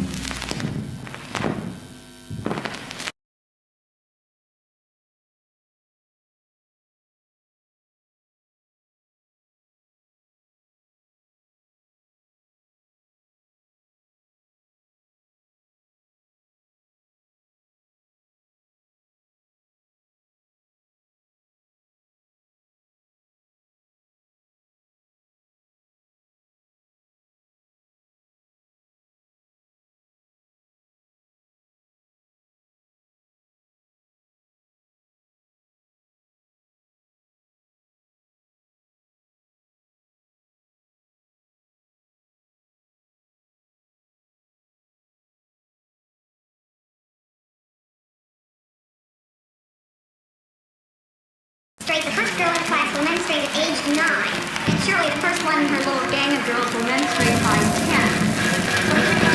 And mother knows about it. What menstruation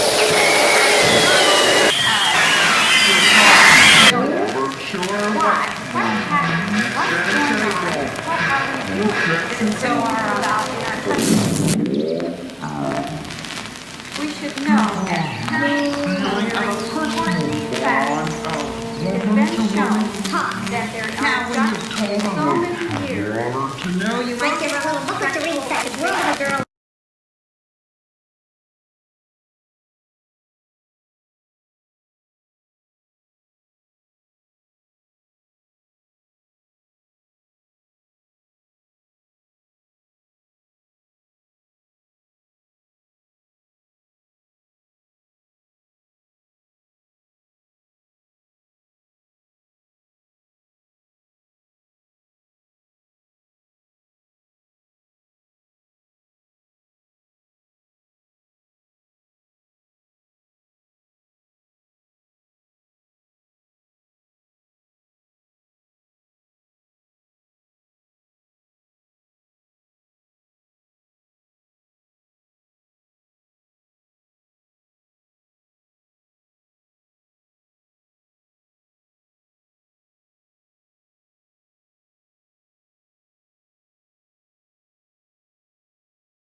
The first girl in the class will menstruate at age 9, and surely the first one in her little gang of girls will menstruate by 10.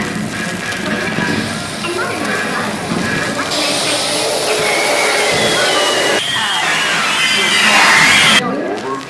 What? What happened? What's going on? What are we doing? This is so hard out in our country. We should know that it's been shown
And just enjoy yourself. Groove. Let the baddest in the music get to you. Like it's so bad.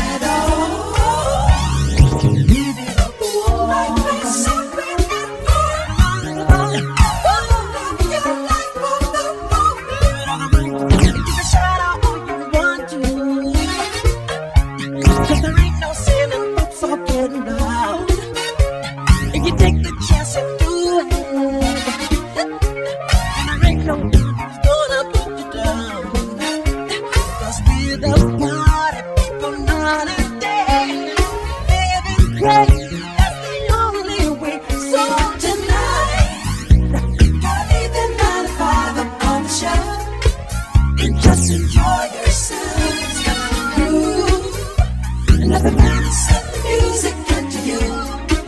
Like this is bad at all.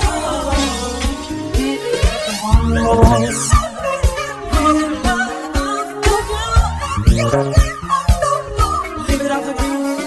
Do what you want to do.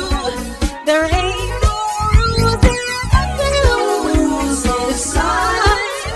Live your life and party all night. Through the night, about your ambitions. Gotta let that blue loose deep inside your soul.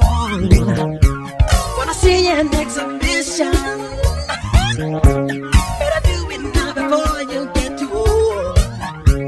Cause with the party people not in there, living crazy, that's the only way.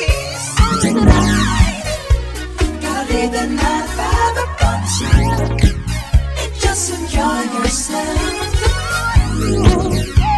Let the madness and the music get to you. Not get so bad at all.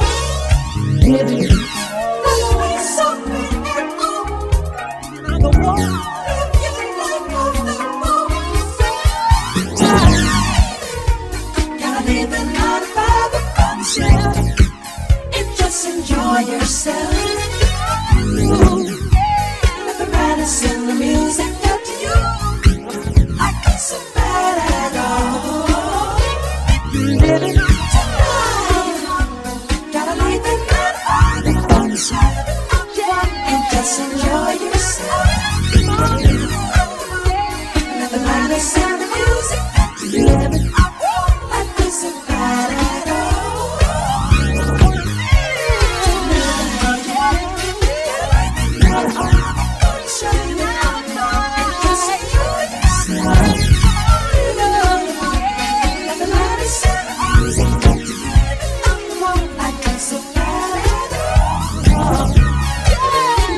Take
working way too much, need to get out and get fucked up. What's going on? Where's it at? Make some calls to make it crack, let's see. I need money, drugs, and ride in the spot with hot winds inside. The mission to get all of the above in a limited amount of time. I can do this and it's done. Like that, we're on our way. Be it acid on the tongue, cocaine in your brain, or some weed that hits your lungs like a runaway train. Hell yeah, from DMT to MDMA. Got all this shit and more, so till dawn we're okay. But anyway, fuck a line every time, get a drink and lose their minds. All eyes on the dime that makes your dick wanna grind. No, you gotta get what's going, cause everything is glowing. Skirt so short, her ass is showing, and she's looking so you know when you could get it tonight. But there's so much around, let's take your time, do it right. As you keep getting higher, lights look like they're on fire. Soon all that's left of you is your most primal desires. Ass clapping, dick sucking, lock the door to the bathroom. Quick fucking, find a hole and it can happen. But it's nothing, cause you're drunk and they'll be blacking out before you even get a chance to think about what you're doing.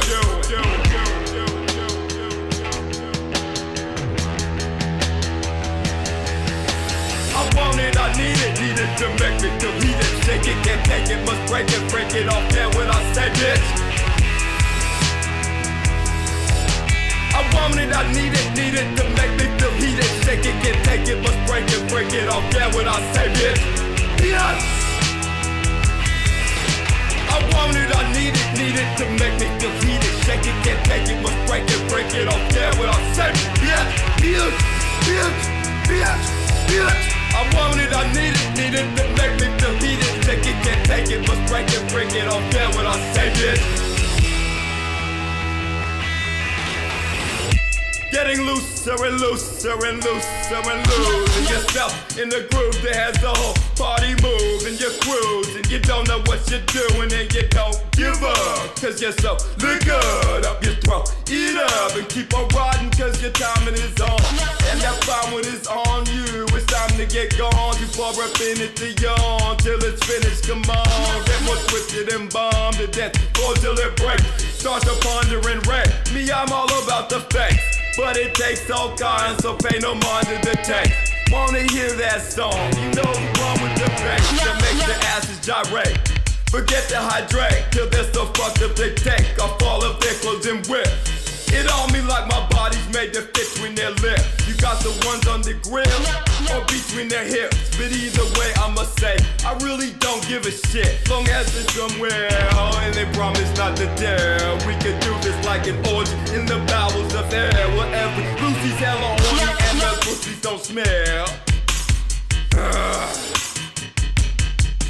Where's it at?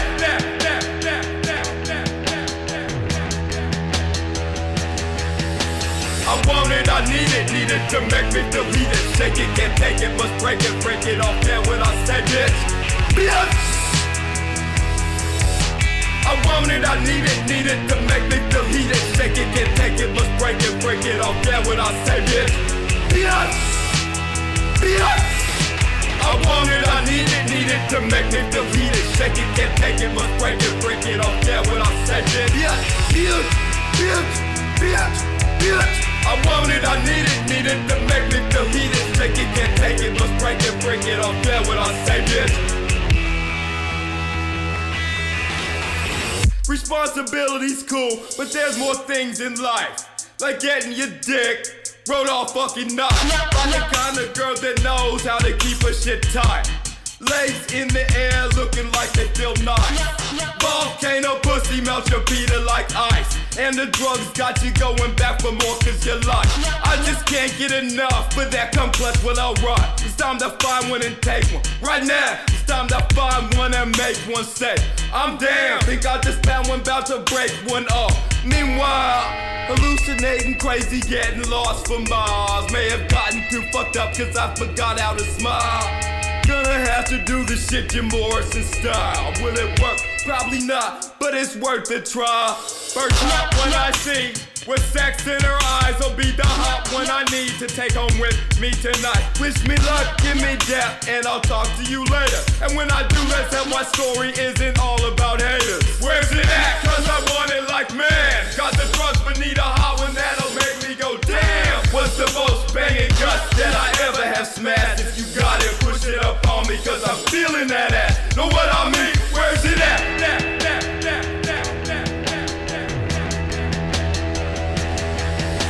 I want it, I need it to make me delete it. Shake it, can't take it, must break it off there when I say bitch.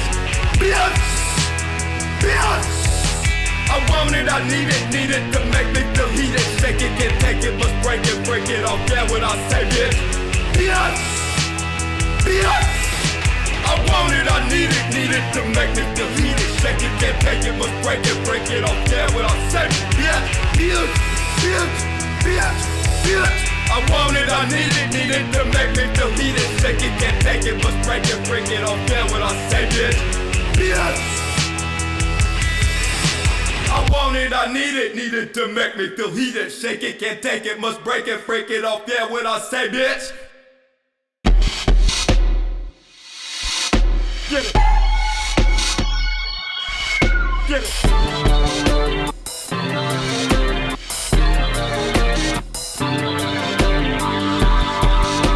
Get it. Known for it. Get it. Get it.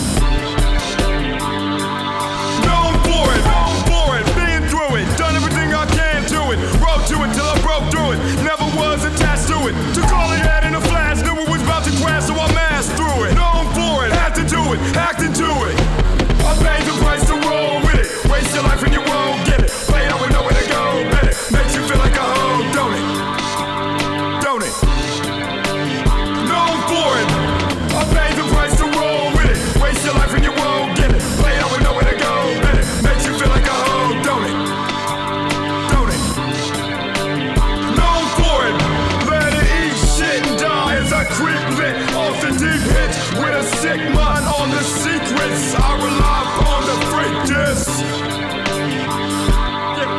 You can tell me what you said, go ahead, but no sooner than you said it. You can bet it was left for dead, all you said it and out of my head in seconds. Still keep them guessing endlessly. Never let them know where you're headed. King of the unknown, cloaked in mystery. And I show them they don't mean shit to me. Put them in the place cause they ought to be. Camp in the dark, now both they see never, but only so much of me. Double OG with a skeleton kid. Never meant a thing to me. Effortlessly dead to me.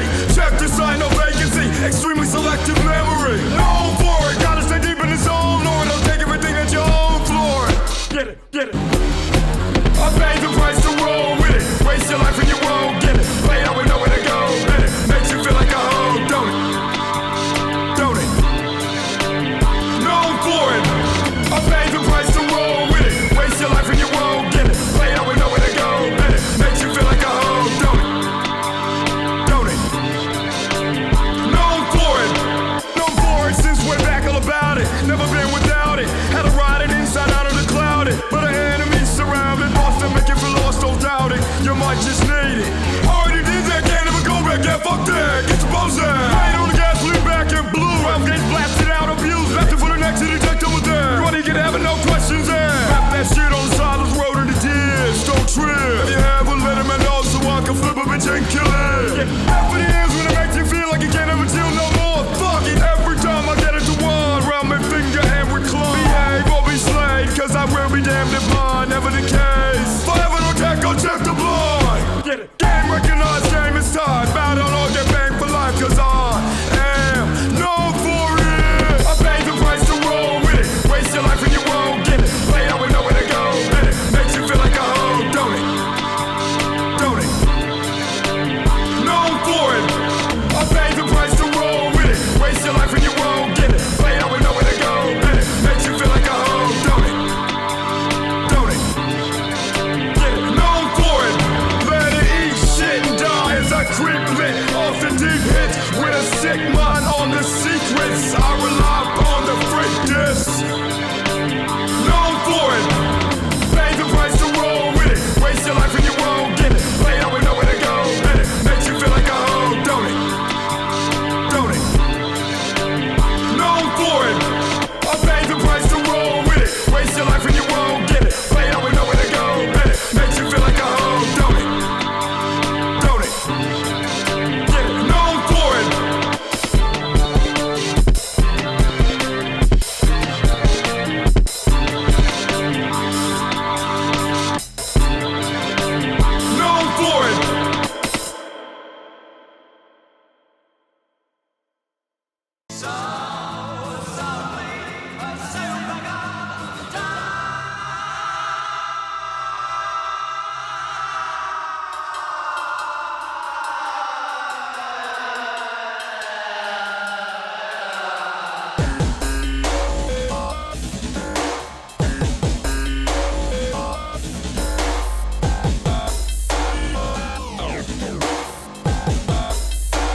Fuck yourself, choke yourself. Useless information occupies every open space inside your skull. You know what's going on every day, every night, everywhere. It's so international.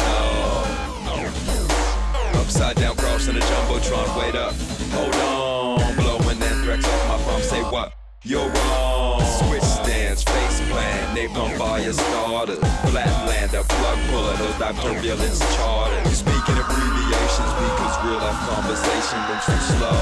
The media's creation, yeah, your free will has been taken and you don't know. Fuck yourself, choke yourself. Won't you sharp, fuck yourself, fuck yourself. Culture sharp, future sharp, fuck yourself, fuck yourself. You need to vibrate higher. Culture sharp, future sharp, fuck yourself, fuck yourself. Culture sharp, future sharp, fuck yourself, fuck yourself. You need to vibrate higher. Never seen without 100, she's a satanic priestess. Anarchy on nice big flag, flying faceless, deep leaders. Growing a down low and rapping Orion's belt. Atlantis, ancient vagina, getting dusty on the shelf. Into the pigs, don't get it. No hands up, shattering jaws. Double nipples on the dime. But Glam can lick my wrongs. Culture shark, future shark. Fuck yourself, choke yourself. What you gonna be when you're grown, young blood? Gonna be a helpless throne. Won't ever have to think, though you have to be linked directly to your cell phone. The virus is alive, I can see it in your eyes. The infection is full blown. Career killing, double decker, packed with suicidal brides. Forearm fear in a filthy dream about splitting your bitch's thighs. Enters through unknowing eyes, touch the keys, it's in your mind. Can't delete it and soon you'll find how bad you need it all the time. Culture sharp, future sharp, fuck yourself, fuck yourself. Culture sharp, future sharp, fuck yourself, fuck yourself. You need to vibrate higher. Culture sharp, future sharp, fuck yourself, fuck yourself.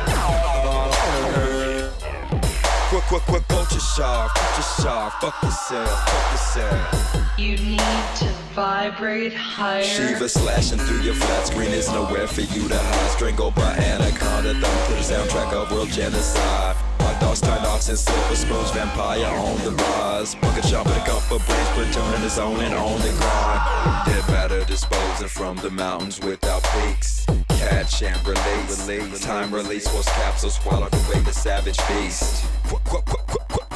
Keep them or get left behind. Culture shark, fuck yourself, choke yourself. Gotta get them out of here now. Infected exo with hide. You get it? You're pathetic.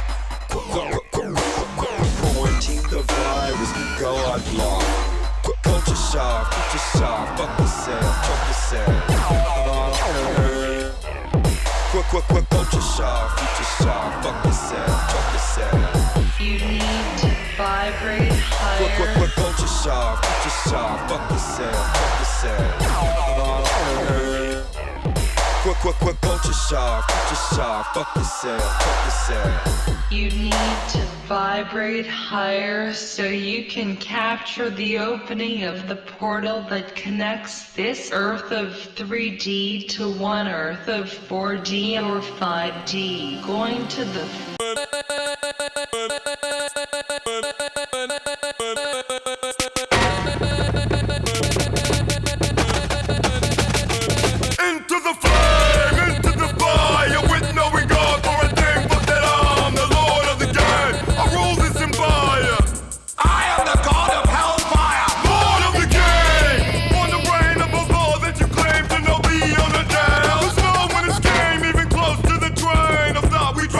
Trombone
So, I remember back in 2002 when the Phantom of the Opera movie musical adaptation was finally getting geared up, and Antonio Banderas was in talks to be in the lead, and we were all like, no, not Antonio Banderas. That would be the worst thing that could ever happen.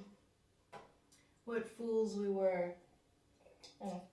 Now today I'm going to talk about the actual no.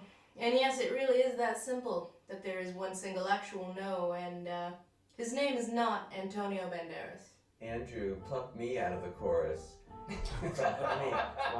Rarely does good come from a wealthy auteur micromanaging their 30-something-year-old property. He and his company raised all the money, and this was financed by Andrew and his company, so therefore it was just us. So instead of licensing the rights to the Phantom of the Opera musical, the movie, to a studio who would hire some filmmakers that knew what they were doing, market it worth a damn, and give it a big enough budget to where it didn't look like someone's flooded, unfinished basement. Did not want a Hollywood studio being able to dictate to you how to make this movie. I mean, it was marvelous that they were so worried about the music. Lord Andy kept it in-house and financed it himself. And since it changes so little from its source material, at least on a foundational level, it's easy to just point the blame at the stage musical, and that it's not very good, and never was. And the stage musical is flawed, don't get me wrong, but it works. I mean, there's a reason that the show is still running. So what is it about the movie adaptation that failed to capture the je ne sais quoi of the show? Well, don't you worry, because I wrote a 10,000-word Cliff Notes version of why this movie sucks. Which you are now watching. That is the thing you are now watching. And moreover, I'm just going to focus on the filmmaking. I'm not going to touch on the typical talking points. We know Butler can't sing. We know Rossum sounds like 80% of the girls in your high school chamber choir. We know that rad electric guitar riff is so lame it actually shoots the moon and goes back to rad. We can talk about the superficial stuff, but that's not what's really wrong with this movie. Its foundation is cracked beyond repair. That is the problem. And somebody has to set the record straight.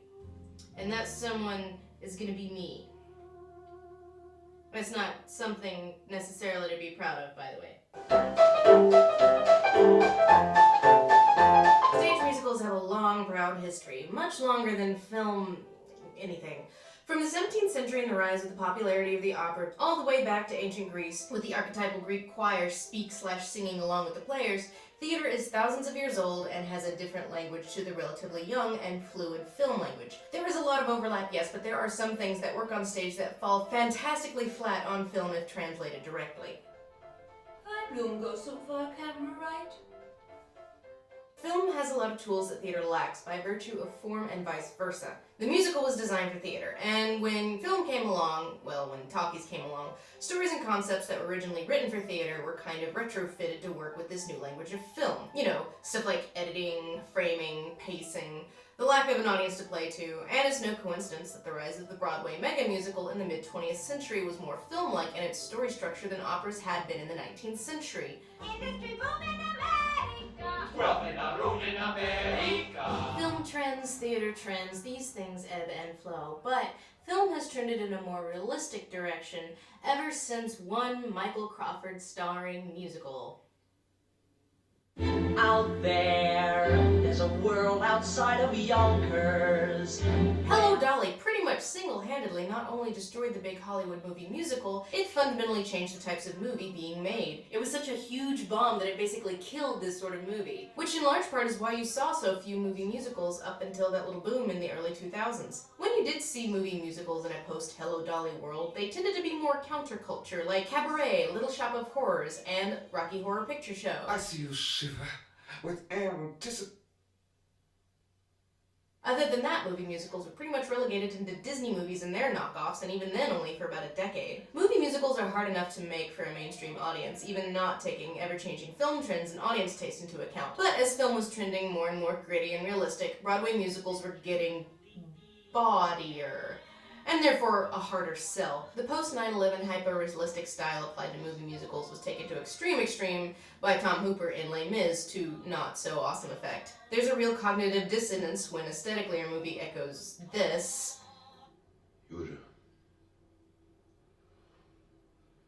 but, you know, this is what is happening. Join in the fight that will give you the right to be free! That works a lot better on stage than on your gritty, realistic screen. We kind of take this for granted because we grew up with movie musicals, but the mere concept of a musical is a hard sell because it rests on the assumption that the audience buys into the idea that a bunch of characters are singing the plot for 2 or 3 hours and never go, wait. Why was everyone singing? We've just got a song in our hearts! Sure, we'll accept except that two people in their kitchen on a stage are acting more or less the way people in that situation would act. But when all of a sudden they snap their attention to the middle distance and start saying their feels... Stop that! You're not going to do a song while I'm here. Not so much. It begs the question, are musical numbers diegetic or non-diegetic? Well, since we're doing this, and I mean we are doing this, we should probably go ahead and define some stuff.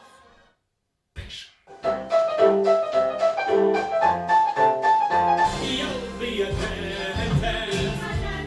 You have a talent for causing things.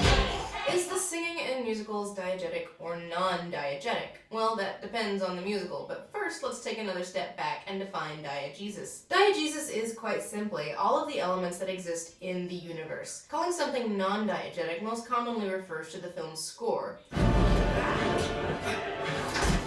A good recent example of fudging with diegesis is The Big Short. He doesn't even speak English. Actually, my name's Jung, and I do speak English. This quote seems like this. These risky mortgages are called subprime. Ryan Gosling breaking the fourth wall. It's important to understand because it's what allowed a housing crisis to become a nationwide economic disaster. All of this is non-diegetic. It doesn't happen in the universe of the story. There are even entire non-diegetic scenes that, while they blend seamlessly with the scene going on in the narrative, don't take place in the world of the narrative. These non-diegetic elements set up the tone and illustrate the artifice of the culture before the 2008 financial collapse. This stylism treats the audience both like they're being let in on a secret and like they're too stupid to pay attention to complex concepts without some shinies to focus on. Contrast this to something like Good Night and Good Luck, in which basically everything you see on screen is diegetic. This movie doesn't even have a score, just a jazz singer who presumably works for the network and is there within the world of the narrative being a jazz singer. The style puts the film in a different time and place, but it also imparts to the audience its realness, that this was a real thing that happened, and it was an important thing. Back over here in musical world, both film and on stage, songs are generally considered non-diegetic, more symbolic than literal, with some exceptions like being an in-universe performance, an opera perhaps, or just acknowledged and justified in universe. How is it you all know the words? Did you rehearse? Yeah, every Thursday. Didn't you see the flyers? This one is pretty rare. Are musical numbers always non-diegetic in musical movies? That's a hard no. You have to understand the way I am, meine Herren. Cabaret came out after the crash of the big Hollywood musical during the grim and cynical 1970s. Cabaret and Phantom of the Opera, the stage musicals, are much more similar than their movie adaptations. Both take place in a performance venue of some sort. Some numbers take place on stage, in the venue, and some take place within the narrative. But where Cabaret the stage musical, like Phantom of the Opera, includes songs that further the plot, as well as songs that take place on the stage, Cabaret the movie musical does not. All of the musical numbers are diegetic. In order to create a more realistic style, Cabaret changed a lot in adaptation. Chicago the stage musical also has a lot in common with Cabaret and Phantom, but its movie adaptation goes in the complete opposite direction of Cabaret, in that all but two of the musical numbers are non-diegetic. They are either fantasies of the characters or completely symbolic. The diegetic narrative proper is pretty conventional if you cut out the musical numbers. Not only are the musical numbers non-diegetic, they are very clearly and distinctly so. And the two musical numbers that do take place in the narrative, the very first and the very last, take place on stage. But in adaptation, Cabaret changed a lot of its story, structure, and musical numbers. Chicago's story and structure, for the most part, stayed intact through adaptation. Not much got added, not much got cut. The departure from stage play is almost completely stylistic. Where Chicago and Cabaret changed a lot adapting to film, Phantom, not so much. It's basically just a filmed version of the stage musical with a sword fight thrown in. We really did approach it as if it was a completely new venture, and I think if we hadn't done that, I think all we'd have done would be to sort of film a stage show. That I really hope we haven't done. Now, you may be thinking, in a world where a more realistic style of filmmaking is in and the dopey Hello Dolly style is out, are you implying that all musicals need to either be like Cabaret or Chicago, as close to realistic as possible and a clear line delineating what is fantasy? Let's talk about Moulin Rouge. Moulin Rouge is the odd duck as far as 2000s musicals go, but important to touch on since Phantom of the Opera is trying so desperately to be both Moulin Rouge and Chicago, which is like trying to combine a glitter sprinkle cupcake and filet mignon. Tastes like tonal dissonance. But it makes sense that the Phantom movie adaptation would try to emulate Moulin Rouge in part because, like Phantom, Moulin Rouge is high melodrama. Key difference here is that Moulin Rouge is aware of this and revels in its shamelessness. It embraces the melodrama and weaves musical numbers both in its narrative and on its in-universe stage. But unlike Phantom, it better manages its hyper-emotional melodramatic plot by way of stylism. And in the end, should someone die? The incredible proclamations of love and dramatic death scenes don't seem out of place or odd or fall flat because the film is so plastic and dreamlike in every regard, from the color palette to the staging to the cinematography. And that's part of what makes Moulin Rouge so brilliant. It imparts to the audience just how out there the melodrama is, through no means but stylism. There was only one problem. I'd never been in love. It cops to its own internal logic, and thusly enables the audience to go along for its starry-eyed, melodramatic, nary a drop of cynicism ride. It is the anti-Chicago. So when you compare Phantom of the Opera to these other movies it is trying and failing to capture the magic of, it's easier to pin down where the stylism tries and fails. Phantom doesn't commit to the dreamlike stylism of Moulin Rouge, or the realism of Chicago and Cabaret. Phantom of the Opera is a movie with no thought-out stylism to back its own internal logic. Rent sucks in a similar way, but sucks less because at least it's consistent. Jesus f***ing Christ, I compared Rent positively to something. But while Rent had a really mainstream cookie-cutter vanilla filmmaker, Phantom had Joel Schumacher, who probably should be boring, based on his own shortcomings, but for better or worse has embraced stylism. Chris Columbus is boring but competent. Joel Schumacher is neither. I think he's trying to be restrained, but it ultimately works to the film's detriment. So point being, if you want your movie musical to work in a post-Hello Dolly world, you need to be creative with your style of filmmaking. Which Joel Schumacher is not. He is not that. So if they were really going to get that Oscar-worthy, tightly knit work of cinema they were apparently going for, they really needed to either change a lot of the source material to work better with the medium of film, or stylize the shit out of what was there. Which was never going to happen, because that's not what Andrew Lloyd Webber wanted. So after all this talk about genre and diegesis and stylism, surely we are beginning to wrap this up and get to the point, right?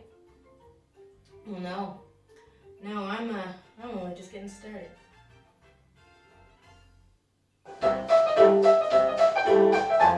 So how does one go about attaining this stylism? What tools does one use? Well, first let's get it out of the way and say that Phantom is all over the place but errs on the side of too conventional for its own good.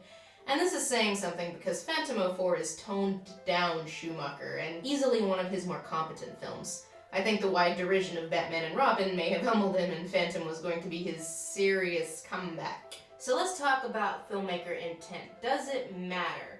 Well, at the risk of going into an hours-long digression about death of the author, I'm gonna go with yes. Intent does matter, but only insofar that the filmmaker knows A, what she is trying to impart, and B, how best to use her medium the most effectively in order to impart this thing. Given the tools at the filmmaker's disposal in any given frame in any given movie, ask yourself, what concept / emotion / plot furtherance / whatever is the filmmaker trying to get across? B, do they succeed? And I'm talking through film language, not dialogue or acting. It doesn't matter from an audience standpoint, it matters that the filmmaker knows the language of the medium that they are working in. A writer needs to know how to use words, and a filmmaker needs to know film language. Where to start? Well, let's start at the very beginning. I hear it's a very good place to start. Like with the show, the movie starts with a prologue that happens 30 years in the future. It's an auction where they're selling memorabilia from the ruined opera house, and it's very sedate and boring. When they unveil the chandelier, it turns on a giant fan, blows everyone in the face, and we're going CGI back in time to the days of the opera's grandeur. I feel like if you've seen the movie but never seen the show, you won't have been like, what the hell, so much as... Okay, I guess at most what we get from this is Christine is dead and the opera is abandoned. But here's what happens in the show. Gentlemen! Webber wrote this big bombastic overture, but you can't just start on it after the lights fall. You need some preamble to build it up. So the show has this useless framing device that makes no sense and serves no purpose from a story standpoint, except to show that the opera's been abandoned for some reason, and we can assume it's Phantom related. So this scene exists to give the audience something to look at for a few minutes while the last stragglers get to their seats, to give Andy's overture some preamble. It also gives us an excuse to lift up this grand set of the opera in its heyday before the audience's very eyes during the overture. But the most important element here in the show is the chandelier. If there was an iconic piece of scenery for Phantom, this is it. The biggest gimmick in the show. They really want you to appreciate that chandelier. So during the overture, the old rundown set is replaced by the opera's former glory set, and the chandelier magically, mystically lifts up over the audience. This sets a tone that borders on magical realism, but is mostly just cool to look at because it's a stage show and the elements are in the same room with you. But the prologue is totally needless from a setup standpoint. The focus on the monkey makes no sense, and yeah, that too is in the show. Why would Christine have been nostalgic about the monkey, and why would Raoul have given a shit? Who knows, who cares? In a show like Phantom, not everything needs to serve the story. If that were the case, we'd have done away with dance numbers long ago. But since we're in a movie and none of that kind of setup matters, why keep all this? Why keep the framing device when you don't have any cool set pieces you can fly over the audience's head? And more importantly, the framing device serves no purpose in the narrative. But unlike the show, the framing device doesn't stop here. Oh no! The movie feels the need to rationalize the framing device, so it takes this a step further, and we see the framing device dipping in throughout the entire film. Where might have you gotten that idea? When framing devices work, there's usually a story going on within the framing device, or it's thematic. Hold it, hold it. What is this? Is this a kissing book? In The Princess Bride, a grandfather is trying to get his grandson to take a love story seriously, and make him realize that there is some value to it. It creates an intergenerational bond, and shows that this kind of love story has some universality. In Forrest Gump, it illustrates how people are initially dismissive of Forrest, but upon listening to him, find him quite compelling. It also leads up to his reunion with Jenny, which actually takes place in the framing device. In Phantom of the Opera, it's taking a thing that was already pointless in the show and making it longer, as if making it longer makes it more integral. A framing device works as glue. It holds your story together. Sometimes it gives us perspective because it's from a point of view character, as was the case again with Moulin Rouge. A part of why the movie is the way it is because it's from Christian's point of view. The style is how he sees the world. But Raoul is so obviously not the point of view character, so him remembering a thing that happened is not only needless, it just doesn't work. Nothing in the framing device matters, and the fact that it's expanded in the movie is admission that the opening is pointless, so they try to make it less pointless by repeatedly cutting back to it throughout the entire movie, but no, still pointless. Just now it's longer and has more product placement. It also necessitates that the movie doesn't end when the show ends. The stage musical has a pretty perfect ending. Big emotional catharsis, find his mask, and it's over. Good place to end your story. But no, the movie keeps going like a long, embarrassing fart. I guess they're trying to show the Phantom's devotion to her, that he showed up at her grave, but who cares? You take a strong ending and you weaken it. The source material is flawed, but the movie takes what strengths were there in the show and weakens them, either by trying to force the elements into a medium that they were not designed for. Look, your future bride. Just think of it. But why is it secret? What have we to hide? Or by doubling down on things that never really worked in the first place. So how are we going to go about revealing this mysterious Phantom? They talk about him some, they establish that there's some mystery ghost that everyone's afraid of, fine. But let's talk about how he's visually revealed. We see snippets, a hand, a silhouette, building up to his actual reveal. In the musical, we don't see him until here. And because of the lighting and his costume, we don't really see him until here. Compare this to the first time we see any of him other than a hand in the movie. Here is that shot. We dive down, all the way down to his scalp. And this is the first real glimpse of the Phantom. Whose idea was this shot? I demand to know, because it is the worst of all possible shots. Also, for the guy who's obsessed with getting the box with the best acoustics, this makes no logical sense either. I shall watch the performance from my normal seat in box 5. Does he just make them reserve box 5 for him and not use it to be a jerk?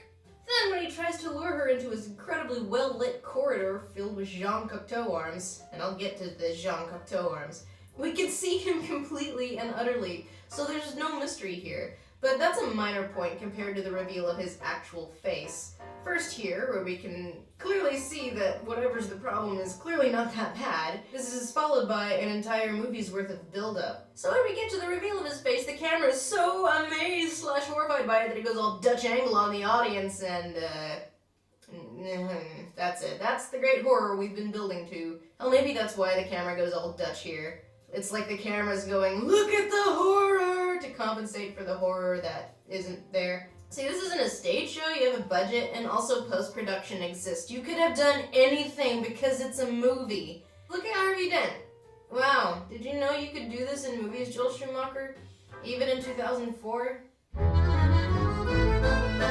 When the Phantom first takes Christine's hand and beckons her to follow, she sees this hallway full of Jean Cocteau arms, and this shot, it drives me insane.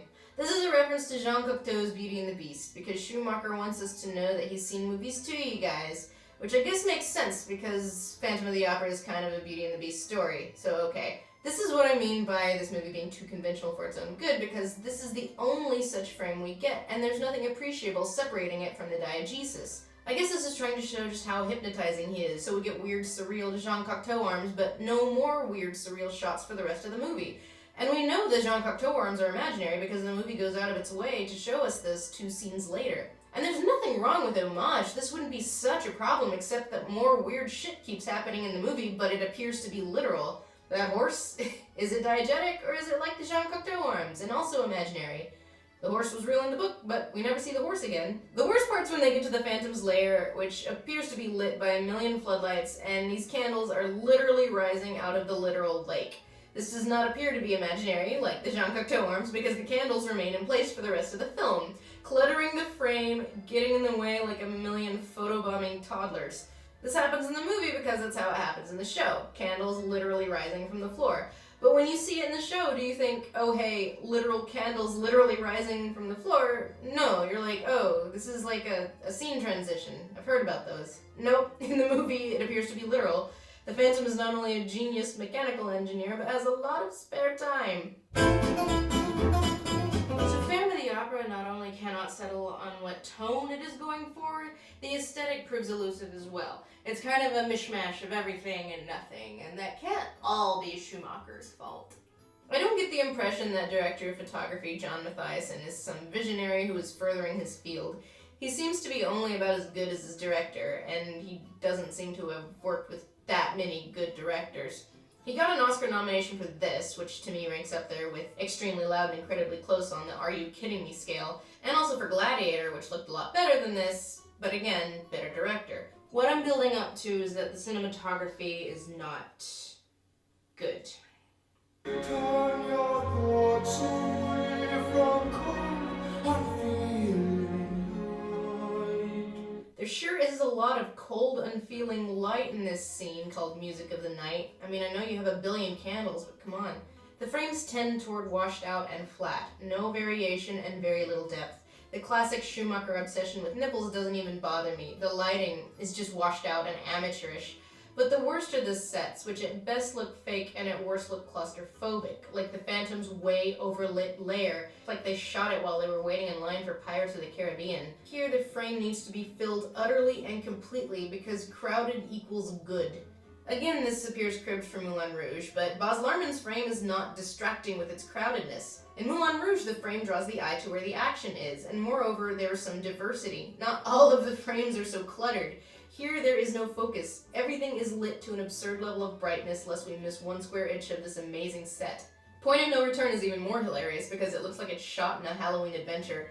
This scene that is supposed to be this really intense, intimate power play between these two characters, all the while the entire opera looks on in rapt horror, but nah. Schumacher is so bored with his own movie, he keeps cutting to tango dancers, which are here now, in between the Phantom and Christine. Yeah, you know what Point of No Return was missing? A lot of people in your intimate power play song. I mean, all the cool musicals have tango dancers. See? Look, tango. So I guess it's mandatory, so let's shove a tango in here despite the fact that Point of No Return is not a tango.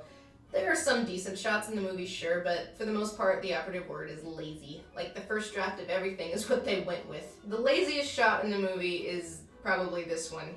Like, what? What is this shot, director of photography? Like, what is the danger here? What exactly is the Phantom threatening to do? Strangle him? Like, dangle his own phantom weight from that rope until Raoul suffocates, like a reverse hanging? I mean, you can't very well hang him while he's tied to that grate. What are we supposed to be dreading? I have deliberately been tied up in more compromising positions than this.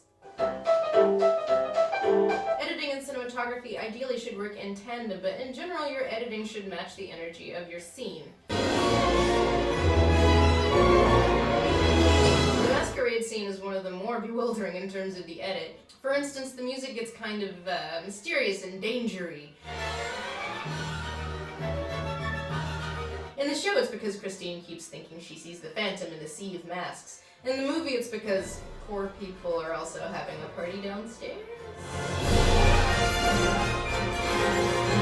This change is so bewildering to me, I can't even comment on it except to say that I saw Titanic too, Joel Schumacher. But what does that have to do with the Hourlies getting drunk downstairs during the ball mask? Anyway, the editing is also strange and not good.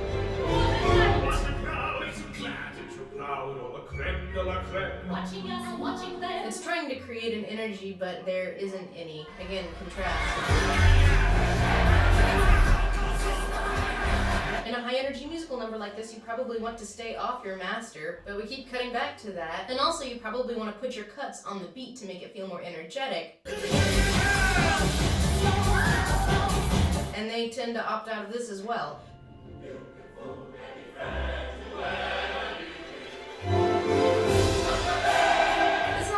In this movie, the edits happen at random times that do nothing for the film's flow. And sometimes we need a cut, but we don't get one. For instance, this shot, when the Phantom and Christine touch for the first time, there's nothing fundamentally wrong with it if you watch it with the sound off.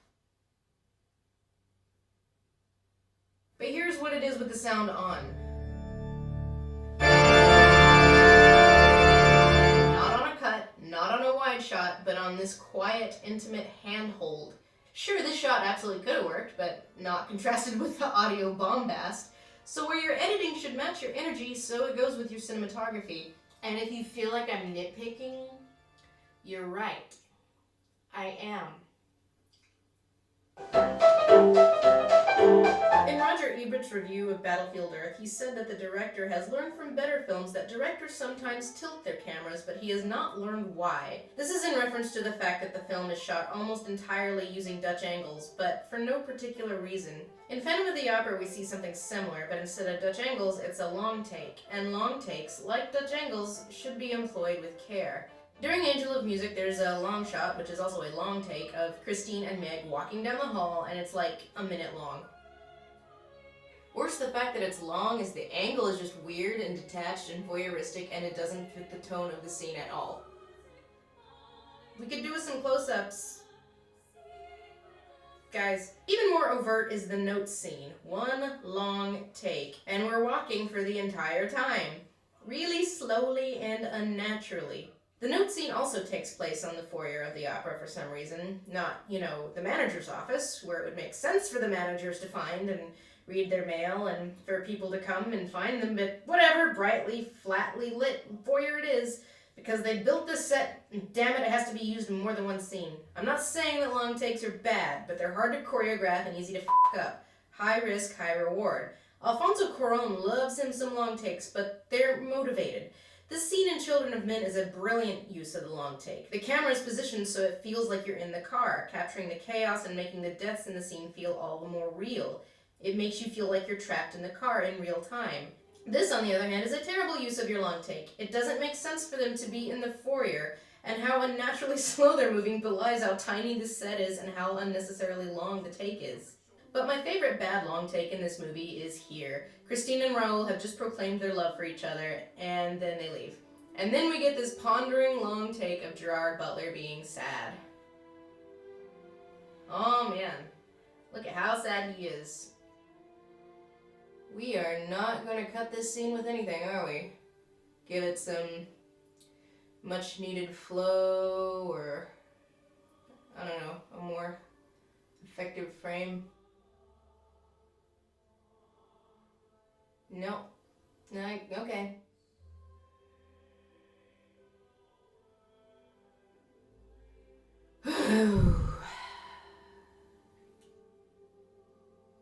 This shot is 51 seconds long. I point this out because imparting loneliness and isolation using film language is pretty standard, and a 51-second close-up is an awkward way to go about it. Wide shots, for instance. Good standard way to go about imparting loneliness. Long shots of characters in empty spaces, which help impart the emptiness that they're feeling.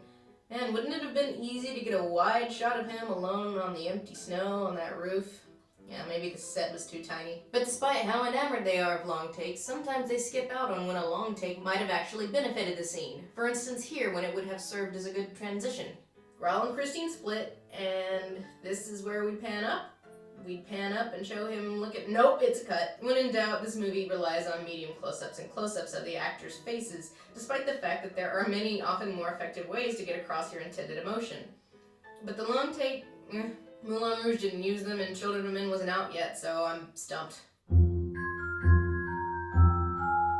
Most modern filmmakers owe something to Alfred Hitchcock as an influence, and if they've read even one book on filmmaking, they're probably familiar with Hitchcock's ideas on suspense. 4 people are sitting around a table. Suddenly, a bomb goes off, blows the people to smithereens. What do the audience have? 10 seconds of shock. Now take the same scene and tell the audience there is a bomb under that table and will go off in 5 minutes. Well, the whole emotion of the audience is totally different because you've given them that information. You can only get the suspense element going by giving the audience information. So yes, this can be a way to create suspense. Give the audience information that the characters do not have. There is a bomb under the table. What's the most you ever lost in a coin toss? Sir? The most you ever lost in a coin toss. There's this scene in No Country for Old Men that is one of the modern masterpieces of suspense, and yeah, I know comparing the Coens to Schumacher is like comparing the finest chocolate torte to a Twinkie, but bear with me. No Country is a masterclass in visual storytelling, but also uses basic Hitchcockian suspense building techniques. Suspense is essentially an emotional process. It's built on the anticipation of something. In this scene, Anton Chigurh is paying for his gas when the gas station owner starts making small talk, and this angers Chigurh. What business is it of yours? Where I'm from? Friendo. From this guy's point of view, Chigurh is just a difficult customer, but the audience has already seen Chigurh strangle a police officer and then kill an innocent rando with an air gun to the temple. The guy suspects something, but we know that a wrong outcome means that this guy is going to die. Suspense is much more, well, suspenseful if it hangs more on what we don't see rather than what we do. So the scene on the roof, the Phantom has just killed a man. Christine and Raul run up to the roof and she tells Raul everything that's happened to her. He gaslights her and tells her it's not real, but it's okay, whatever, I'm here, baby. And just at the moment that she starts to feel safe again, Christine.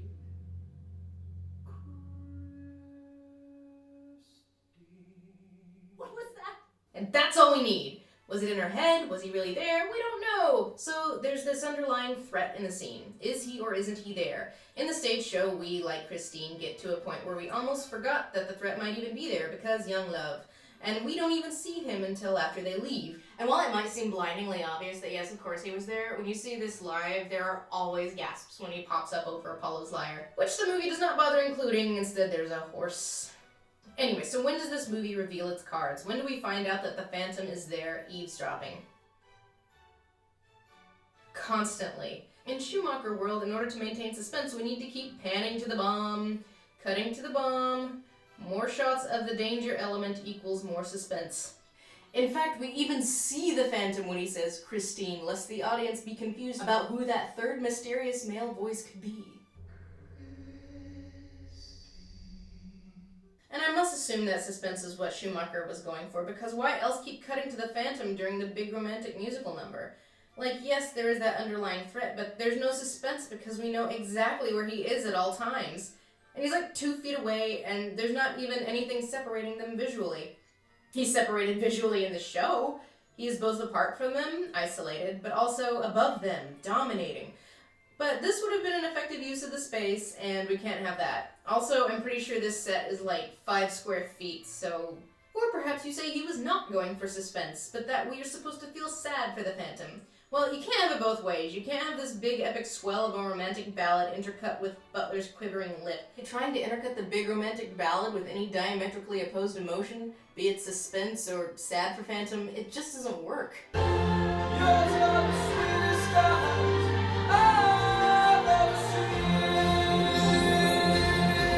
Imagine if during this scene in Moulin Rouge they kept cutting to the Duke being sad.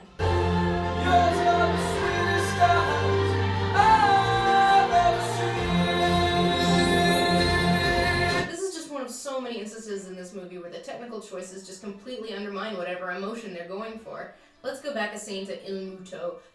Half the time he's just chilling in plain sight. No one in this opera has peripheral vision. Yeah, it might be more suspenseful to, you know, not know exactly what's going on. Did I not instruct that box 5 was to be kept empty? But no, just show his every move to the audience. Just show all your cards, movie. Whatever. So we see his every fucking move in this scene, whereas in the show, we don't see him at all. It was a build-up that was both mysterious and suspenseful. In the show during the ballet, we know something might happen, but we don't know what or when. Unlike in the movie where we see him killing a man the whole time, so we know what's going on, so there's no suspense. And this is important in the stage musical because the ballet is almost played as a joke. It just looks like he's fucking with him until the moment you see a corpse hanging from the rafters, and that's the moment the audience learns, holy shit, this guy is dangerous. It raises the stakes. This guy isn't just fucking with people, he's a murderer. In the movie, the stakes just kind of stay level because we know what he's up to at all times and there is no suspense. When you take that element of mystery away and see what he's up to the whole time, it falls flat. But it does make sense for a filmmaker who doesn't trust his audience to intuit what's going on. The movie adds a sword fight, after which Raoul lets Eric go. Hey, Phantom, would this not count as your much sought-after act of compassion? The world showed no compassion to me! Yeah, it did. Right there. Did you miss it? Now, let it be war upon you both. I guess it only counts if a hot chick does it. There's also an added scene where Raoul gets trapped in the Phantom's mirror torture chamber. This is an allusion to a similar scene in the book, and it was stupid there too. They also added a scene where Raoul falls into another booby trap, and then immediately escapes. It is the ultimate scene cul-de-sac. It is stupid and pointless, and I hate it.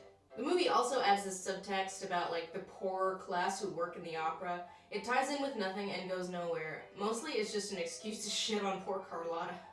Like, they have nothing to do with Christine, they're not, like, rooting for the Phantom or anti-Phantom or whatever. It's like, guys, she's prima donna for a reason. Also, why aren't all of you fired constantly? Joel Schumacher also added a random guy who vogues. Okay, I don't hate it as much as some people do, but it's still... why? Okay, there are some things that the movie fixes.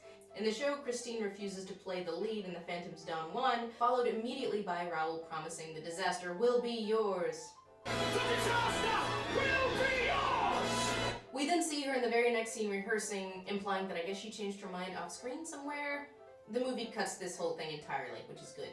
In the show, Christine doesn't realize that Don Juan is the Phantom during Point of No Return, despite his voice being his distinguishing characteristic. The movie does away with this. The movie gives a backstory to the monkey. It was like his whoopee while he was a face-rashed slave in a freak show. So the monkey makes more sense now. This is not the worst movie ever. There are things that work about it. So, to give it a fair shake, here are some of those things. Patrick Wilson is one of those things. It's really easy to make Raoul either a total ponce boy or really boring, but Patrick Wilson is neither. He's a good singer, he's compelling, and he's sympathetic. He is probably the best Raoul in any of the Phantom movie adaptations. Minnie Driver is the best thing about the whole movie, period, as she is arguably the only person in the movie that knows what movie she's in. She is a joy every time she's on screen. Where have you gone, Minnie Driver? We miss you. Also, this shot. Hey,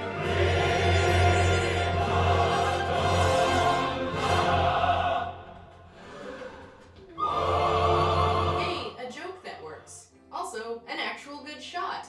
A level shot tilts to a Dutch angle when the Phantom shows up. And not only is he high in the frame, he is to the right, again implying dominance. Good shot, movie. Of course, the cinematographer apparently thought that shot was so nice we used it twice. Could Schumacher have made a decent Phantom movie if he hadn't shied away from stylism or maybe been allowed to change some of the source material to work better on film? Probably not. Again, this is probably Schumacher's most competent movie, and it still sucks pretty hard. I don't think it's too controversial a statement to say that Schumacher is deeply untalented and he probably should not be a director. And I have to say this on Andrew's behalf. He doesn't pretend to know about film. Maybe he'd make a good script supervisor. Really, this movie needed to be ripped violently out of Andrew Lloyd Webber's hand and shoved to a studio with a big budget who would actually change some stuff and make the awards-baity movie that they wanted instead of a no man's land of a movie that they got. Musicals are something that your logic doesn't get, but your emotions do. A good musical bypasses logic, and here in this post-9/11 world of filmmaking where it's hard to get audiences to suspend disbelief and everything needs to make logical sense, musicals are just a hard sell. Not impossible, but they don't jive with what's common, and then you end up with movies like Dreamgirls, Les Mis, and Phantom of the Opera that kind of exist in this tonal confusion DMZ. You can't get an audience to suspend their disbelief for a musical when the framing and the style is constantly reminding them that they need to return to the world of logic. So, in conclusion,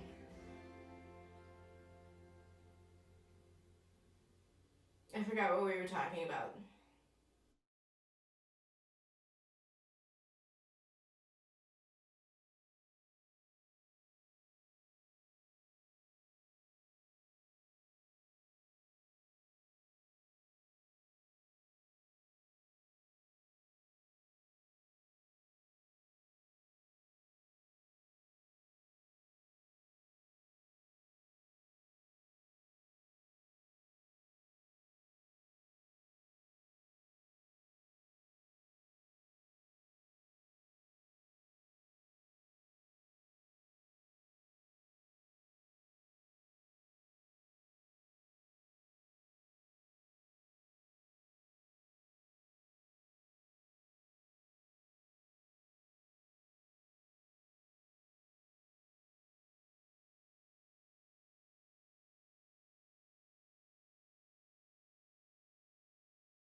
misery.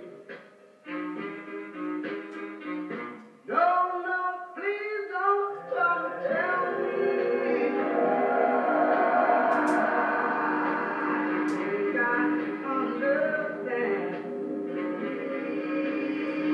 No, no, you don't have to.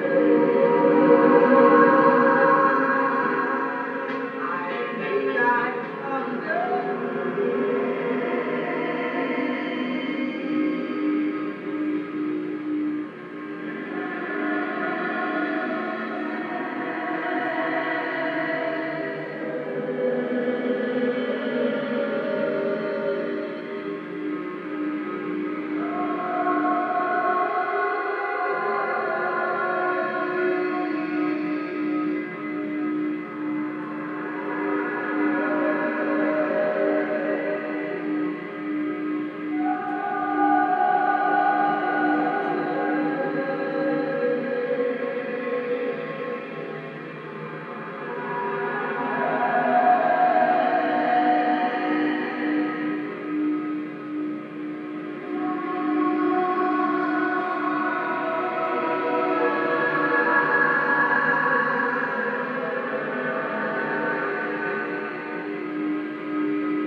about me.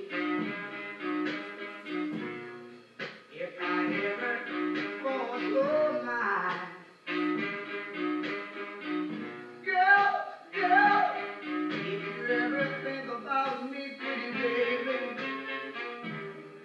if I ever cross your mind,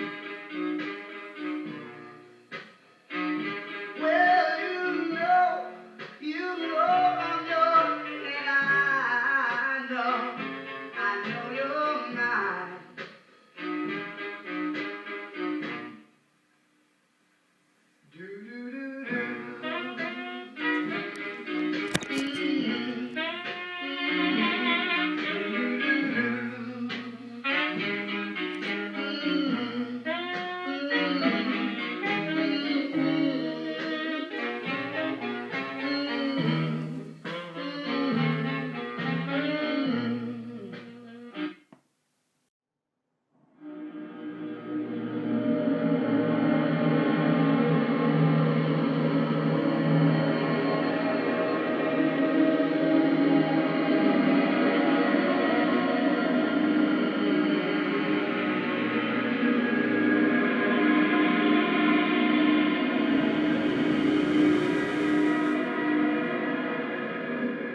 Action. Give me a sec.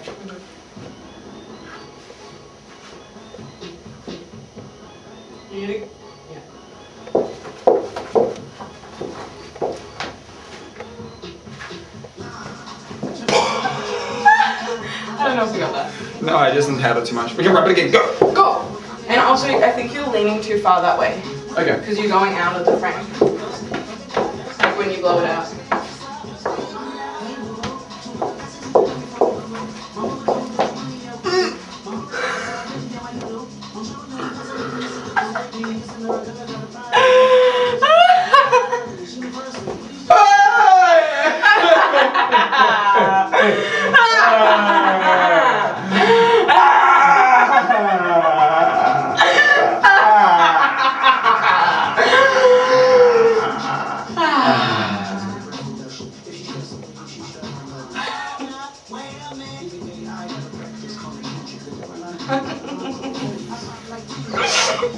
That didn't work.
faster than a speeding bullet, more powerful than a locomotive, able to leap tall buildings at a single bound. The infant of Krypton is now the Man of Steel, Superman. To best be in a position to use his amazing powers in a never-ending battle for truth and justice, Superman has assumed the disguise of Clark Kent, mild mannered reporter for a great metropolitan newspaper.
It's on the right. Disney. Clever boy. Clever boy. Say hello. Say hello. Say hello. No, we're taking a movie. He's a clever boy. 10,000 kilometres to have the really anatomy. I reckon it's the prettiest.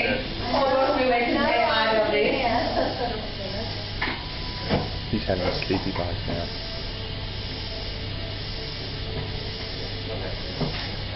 You yell in my ear. Really silly. Sorry.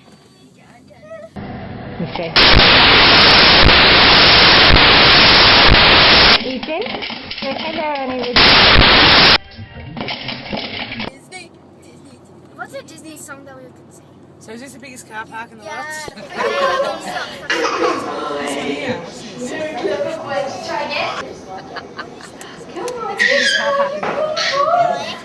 I can't believe I've flown 10,000 kilometres to have the really? I reckon we've passed it. Yeah, we have. Yeah. Hey. I think it might be that. Downtown Disney. Yell in my ear. Sorry. What's ready? Becky. On.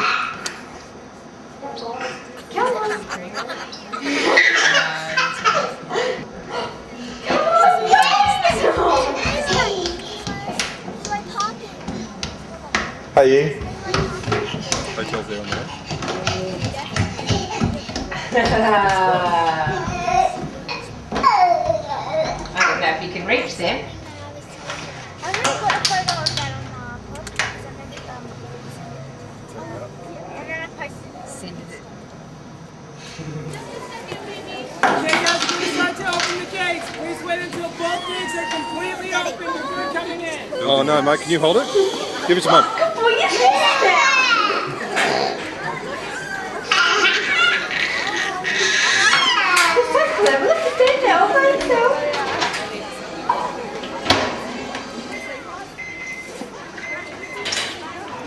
Bex, so you missed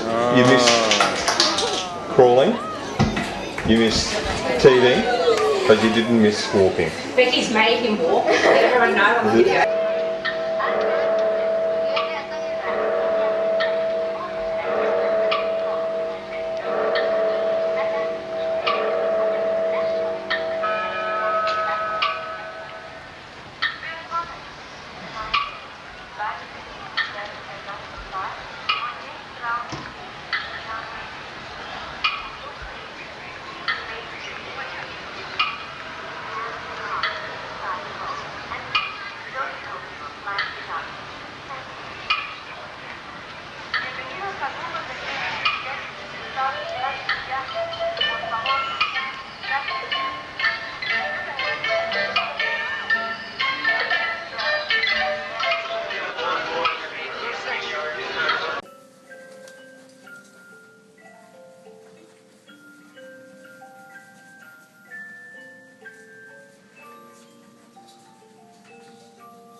You've got to go into Katie's room. Do it again. Start from the beginning. Okay, walk slowly and sing the song loud. You didn't tell me that. Sorry. Ready? Action. I'm going on the bed. I'm going on the bed. I'm going to catch a big one. I'm not scared. I'm not scared. What a beautiful day. Oh, you did it so well. You've got to go into the room. Go into the room. Do it again. Just like that, but go into the room. Okay? Go back. And that's what we're going to go around there. Okay. That's exactly what you got to do, but you got to do it slower than that. Just like that, but you got to go and walk into the room. And you don't have to wave to me. Ready? Action. I'm going on the bed. I'm going on the bed. I'm going to catch a big one. I'm not scared. I'm not scared. What a beautiful day. Do a rehearsal. Go on.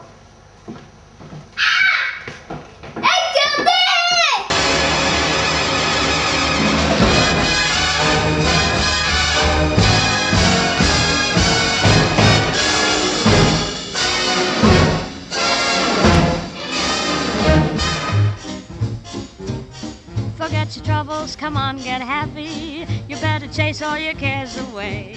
Shout hallelujah, come on, get happy. Get ready for the judgment day.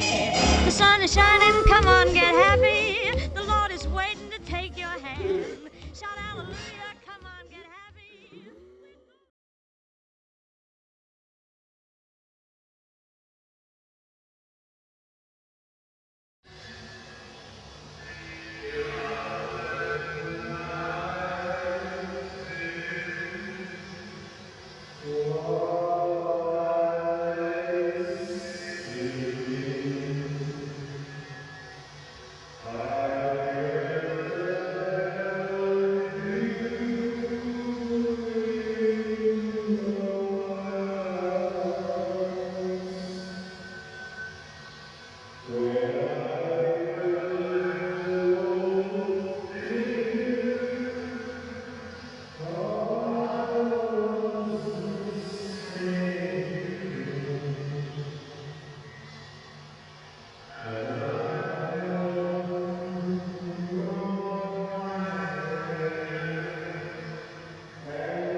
It's alive.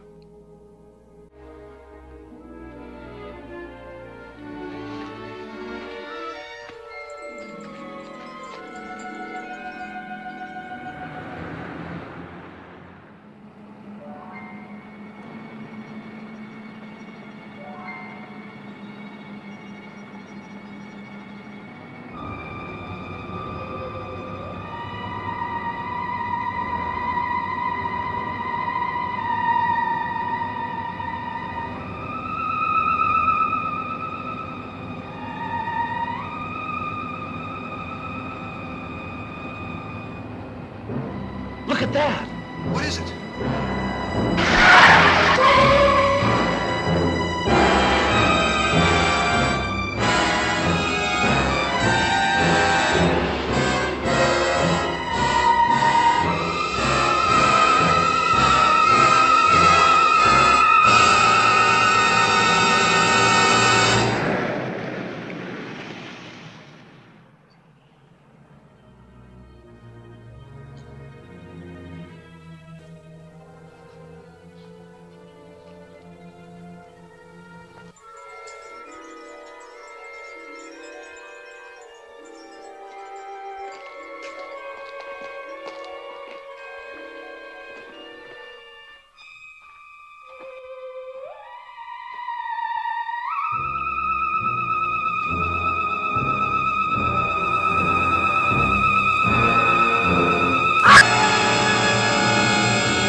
Frank, what are you doing here?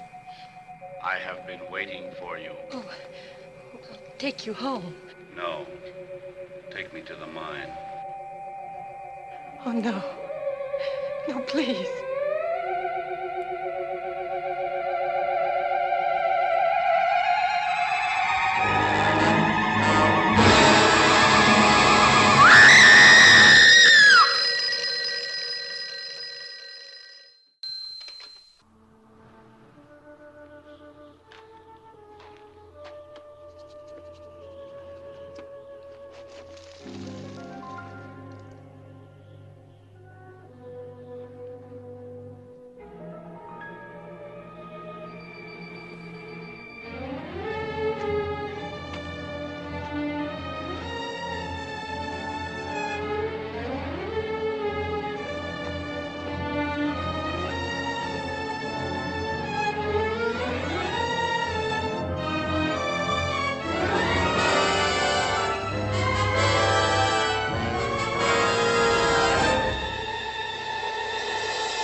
break.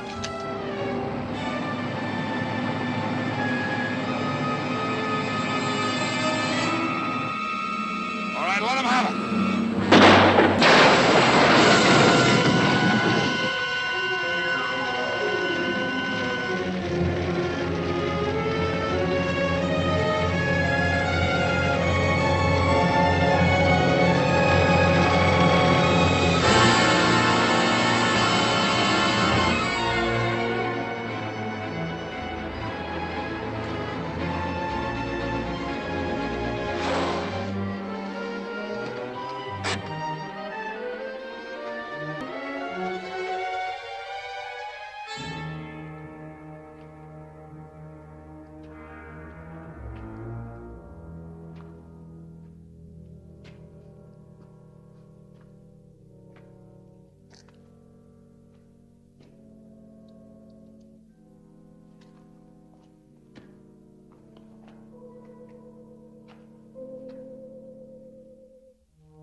Dressed in her clothes, but you're not Ellen.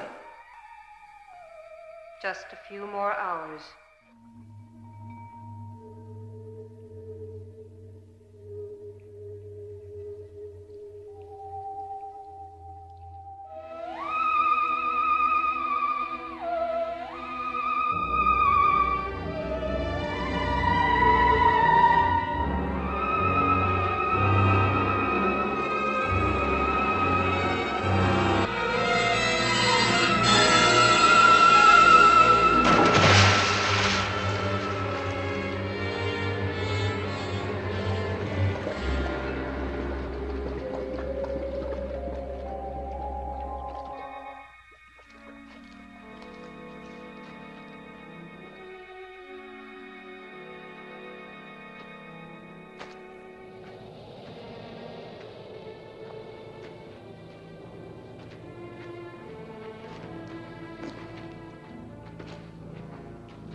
For good, John? No, just for now. It wasn't the right time for us to meet. But there'll be other nights, other stars for us to watch. They'll be back.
Welcome to Ace Proudly Talks for the Superstars. Tonight's guest, the incredible